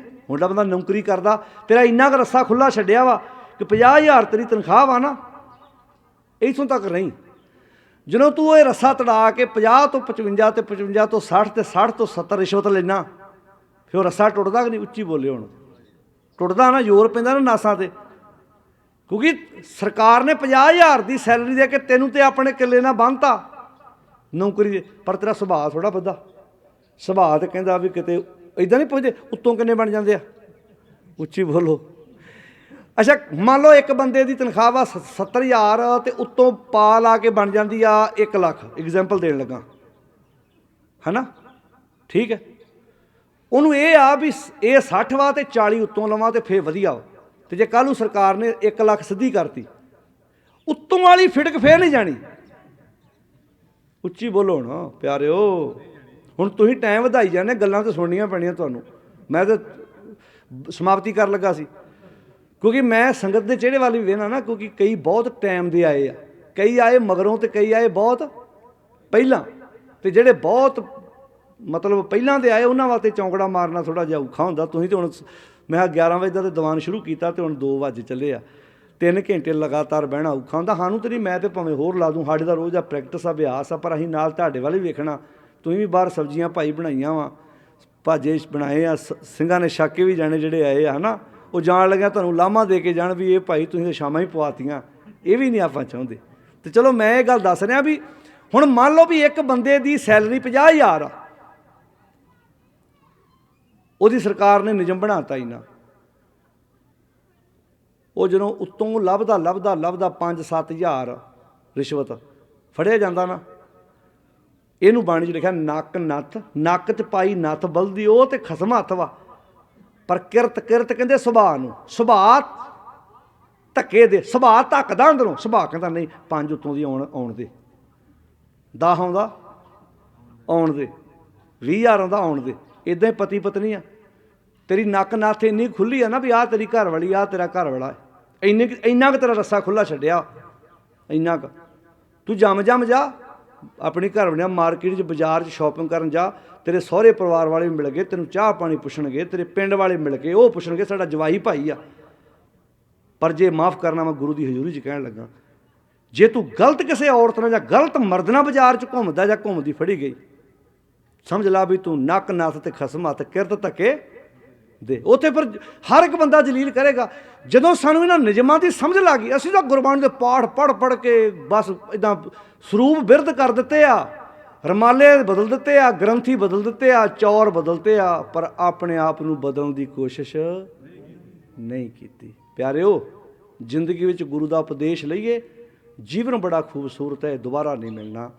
ਇਸ ਕਰਕੇ ਬਲਦ ਦੇ ਨੱਕ 'ਚੋਂ ਕਦੀ ਵੀ ਖੂਨ ਨਹੀਂ ਸੀ ਵਗਣਾ ਜੇ ਆਪਣੀ ਖੁਰਲੀ 'ਚ ਪੱਠੇ ਖਾਂਦਾ। ਤੇ ਇੱਦਾਂ ਬੰਦੇ ਨੂੰ ਕਦੀ ਫਿਟਕਾਰ ਨਹੀਂ ਸੀ ਪਾਉਣੀ ਜੇ ਉਹ ਆਪਣੇ ਨਿਯਮ 'ਚ ਰਹਿੰਦਾ, ਦਾਇਰੇ 'ਚ ਰਹਿੰਦਾ। ਜਦੋਂ ਦਾਇਰਾ ਤੋੜਿਆ ਉਹਨੇ ਤੇ ਨੁਕਸਾਨ ਹੋਣਾ ਸੁਭਾਵਿਕ ਸੀ। ਬਾਹਰਲੀਆਂ ਕੰਟਰੀਆਂ 'ਚ ਨਾ ਤੁਹਾਡੇ 'ਚੋਂ ਕਿਸੇ ਦਾ ਧੀ ਪੁੱਤ ਹੋਵੇ, ਪੁੱਛ ਕੇ ਵੇਖਿਓ, ਉੱਥੋਂ ਦੀ ਪੁਲਿਸ ਬਿਨਾਂ ਵਜ੍ਹਾ ਕਿਸੇ ਨੂੰ ਰਸਤੇ 'ਚ ਰੋਕਦੀ ਨਹੀਂ ਆ। ਉਹ ਰੋਕਦੇ ਉਦੋਂ ਆ ਜਦੋਂ ਤੁਸੀਂ ਕਿਤੇ ਉਹਨਾਂ ਦਾ ਨਿਯਮ ਤੋੜਦੇ ਆ। ਫਿਰ ਜਦੋਂ ਰੋਕਣ ਤੇ ਫਿਰ ਸਿਫਾਰਿਸ਼ ਕੋਈ ਨਹੀਂ, ਫਿਰ ਟਿਕਟ ਜਿਹੜੀ ਬਣਦੀ ਤੁਹਾਨੂੰ ਦੇ ਕੇ ਉਹਨਾਂ ਨੇ ਕਹਿਣੀ ਵੀ ਆਹ ਗੱਲ। ਉੱਦਾਂ ਤੁਹਾਨੂੰ ਰੋਕਣਾ ਨਹੀਂ ਉਹਨਾਂ ਨੇ, ਨਾ ਉੱਦਾਂ ਨਹੀਂ ਰੋਕਣਾ ਉਹਨਾਂ ਨੇ। ਉਹਨਾਂ ਜਾ ਭਾਵੇਂ ਲਾਗੂ ਦੀ ਜਾਓ ਲੰਘ ਕੇ, ਕੋਈ ਗੱਲ ਨਹੀਂ, ਤੁਹਾਨੂੰ ਹੈਲੋ ਹਾਏ ਸਰ ਵਧੀਆ ਇੱਦਾਂ ਚੰਗੇ ਸ਼ਬਦ ਬੋਲ ਕੇ ਤੁਹਾਨੂੰ ਜਾਣਗੇ। ਪਰ ਜਦੋਂ ਤੁਸੀਂ ਗਲਤ ਹੋ ਗਏ ਫਿਰ ਤੁਹਾਡਾ ਉਹਨਾਂ ਲਿਹਾਜ਼ ਨਹੀਂ ਕਰਨਾ। ਫਿਰ ਇੱਥੇ ਵਾਲਾ ਕੰਮ ਥੋੜ੍ਹਾ ਵੀ ਆ ਮੇਰਾ ਪਾਪਾ, ਮੇਰੇ ਮਾਮਾ SHO ਲੱਗਾ, ਮੇਰਾ ਤਾਇਆ DSP ਲੱਗਾ, ਧੱਕੇ ਨਾਲ ਮੋਬਾਇਲ ਪੁਲਿਸ ਵਾਲਿਆਂ ਦੇ ਹੱਥ 'ਚ ਫੜਾਈ ਜਾਂਦੇ ਆ। ਅਤੇ ਉਹ ਫਿਰ ਧੱਕੇ ਨਾਲ ਫਿਰ ਇੱਦਾਂ ਫਿਰ MLA ਨੂੰ ਕਹਿਣਗੇ, ਨਿੱਕੇ ਕੰਮਾਂ ਵਾਲੀਆਂ MLA ਨੂੰ ਅਸੀਂ ਸਿਫਾਰਿਸ਼ਾਂ ਪਾਉਂਦੇ ਹਾਂ। ਫਿਰ ਆਉਂਦੇ ਆ ਸਾਡੀਆਂ ਸੜਕਾਂ ਨਹੀਂ ਬਣੀਆਂ, ਸੜਕਾਂ ਖਾ ਗਏ ਅਗਲੇ ਪਹਿਲਾਂ ਹੀ। ਜਦੋਂ ਸ਼ਰਾਬ ਦੀਆਂ ਬੋਤਲਾਂ ਪੀ ਕੇ ਵੋਟਾਂ ਪਾਉਣੀਆਂ, ਤੁਹਾਡੇ ਟੋਏ ਟਿੱਬੇ ਇੱਦਾਂ ਹੀ ਰਹਿਣੇ ਆ, ਇੱਦਾਂ ਹੀ ਹਾਲਾਤ ਰਹਿਣੇ ਆ ਜਦੋਂ ਤੱਕ ਅਸੀਂ ਸੁਧਰਦੇ ਨਹੀਂ। ਲੀਡਰਸ਼ਿਪ ਇੱਦਾਂ ਦੀ ਚਾਹੀਦੀ ਵੀ ਭਾਈ ਨਾ ਅਸੀਂ ਤਾਂ ਪਾਣੀ ਦਾ ਗਲਾਸ ਤੁਹਾਡੇ ਘਰੋਂ ਪਾਣੀ ਦਾ ਗਲਾਸ ਤੱਕ ਨਹੀਂ ਪੀਣਾ। ਇੱਕੋ ਹੀ ਮੰਗ ਆ, ਸਾਨੂੰ ਵਧੀਆ ਐਜੂਕੇਸ਼ਨ ਦਿਓ, ਸਾਡੇ ਬੱਚਿਆਂ ਨੂੰ ਨੌਕਰੀਆਂ ਦਿਓ ਕਿ ਸਾਡਿਆਂ ਪੁੱਤਾਂ ਨੂੰ ਵਿਦੇਸ਼ ਜਾ ਕੇ ਧੱਕੇ ਨਾ ਖਾਣੇ ਪੈਣ। ਉਹ ਸੌਖਾ ਕੰਮ ਨਹੀਂ ਆ। ਛੋਟੇ ਜਵਾਕ ਛੱਡ ਕੇ ਵਿਦੇਸ਼ਾਂ ਜਾ ਕੇ ਕੰਮ ਕਰਨਾ ਸੌਖਾ ਕੰਮ ਨਹੀਂ। 1.5 2 ਫੁੱਟ ਸਨੋ ਚੜ੍ਹ ਜਾਂਦੀ ਹੈ, ਟਰੱਕ ਬ੍ਰੇਕ ਮਾਰੇ ਤਿਲਕ ਕੇ ਕਈ ਵਾਰੀ 10 20 ਗਜ ਅੱਗੇ ਜਾ ਵੱਜਦਾ। ਕੰਮ ਇੰਨਾ ਸੌਖਾ ਨਹੀਂ ਹੈਗਾ। ਇੱਥੋਂ ਭਾਵੇਂ ਸਾਡੇ ਧੀ ਪੁੱਤ ਵਿਦੇਸ਼ ਆ, ਉਹ ਉੱਥੋਂ ਗਾੜੀ ਫੇਰ ਵਿਦੇਸ਼ ਵਾ, ਕਿਉਂਕਿ 15 20 ਦਿਨ ਟਰੱਕ ਚਲਾਉਣ ਵਾਲਿਆਂ ਦਾ ਘਰੋਂ ਟੂਰ ਵਾ। ਕਦੀ ਵੀ ਨਾ ਜਾਣਾ ਪੈਂਦਾ ਸਾਡਿਆਂ ਭਰਾਵਾਂ ਨੂੰ ਆਪਣਾ ਸੋਹਣਾ ਦੇਸ਼ ਛੱਡ ਕੇ। ਜੇ ਇੱਥੇ ਰੁਜ਼ਗਾਰ ਵਧੀਆ, ਉੱਚੀ ਬੋਲੋ ਜੀ, ਹੁੰਦਾ ਤੇ, ਪਰ ਰੁਜ਼ਗਾਰ ਤਾਂ ਹੁੰਦਾ ਵਧੀਆ ਜੇ ਅਸੀਂ ਉਹਨਾਂ ਕੋਲੋਂ ਮੰਗ ਵੱਖਰੀ ਰੱਖੀ ਹੁੰਦੀ। ਸਾਡੇ ਇੱਦਾਂ ਦੇ ਪੇਟੀਆਂ ਚੰਗੀਆਂ ਦੇ ਜਿਓ ਸਾਨੂੰ, ਅਸੀਂ ਵੰਡ ਦਿਆਂਗੇ, ਭੁੱਖੀ ਵੰਡ ਦਿਆਂਗੇ, ਆਹ ਕਰ ਦਿਆਂਗੇ, ਆਹ ਕਰ ਦਾਂਗੇ। ਉਹ ਅਗਲੇ ਸੋਚਦੇ ਵੀ ਸ਼ਰਾਬ ਦੀ ਬੋਤਲ 'ਤੇ ਜਿਹੜੇ ਬੰਦੇ ਨੇ 5 ਸਾਲ ਲਿਖਾਤੇ, 4 ਲਿਖਾਤੇ ਆ, ਬਸ ਠੀਕ ਹੈ, ਜਿੰਨਾ ਮਰਜ਼ੀ ਲੁੱਟੋ, ਜਿੰਨਾ ਮਰਜ਼ੀ ਇਹਨਾਂ ਨੂੰ ਕੁੱਟੋ, ਇਹਨਾਂ ਬੋਲਣਾ ਨਹੀਂ, ਕੁਸਕਣਾ ਨਹੀਂ। ਸੋਚ ਬਦਲਣੀ ਬਹੁਤ ਔਖੀ ਆ। ਮੈਨੂੰ ਪਤਾ ਸਾਰਿਆਂ ਨੂੰ ਗੱਲਾਂ ਹਜਮ ਨਹੀਂ ਹੁੰਦੀਆਂ। ਜਾਣ ਲੱਗਿਆਂ ਉਹ ਜਿਹੜੇ 3 ਕਿਸਮ ਦੀ ਮੂਰਤੀਆਂ ਦੱਸੀਆਂ, ਉਹਨਾਂ 'ਚੋਂ ਕਈਆਂ ਨੇ ਤਾਂ ਇੱਧਰੋਂ ਐਂ ਸੁੱਟ ਜਾਣਾ, ਅਤੇ ਕਈਆਂ ਨਾਲੇ ਉੱਥੇ ਰੋਟੀ ਖਾਈ ਜਾਣੀ, ਅਤੇ ਨਾਲੇ ਜਾਣ ਲੱਗਣਾ ਉਹ ਛੱਡੋ ਪਰਾਂ, ਇਹ ਦੁਨੀਆ ਇੱਦਾਂ ਹੀ ਚੱਲਦੀ ਹੈ। ਚਲੋ ਸਾਡਾ ਫਰਜ਼ ਆ, ਡਿਊਟੀ ਹੈ ਜੀ, ਜੋਬ ਹੈ ਸਾਡੀ।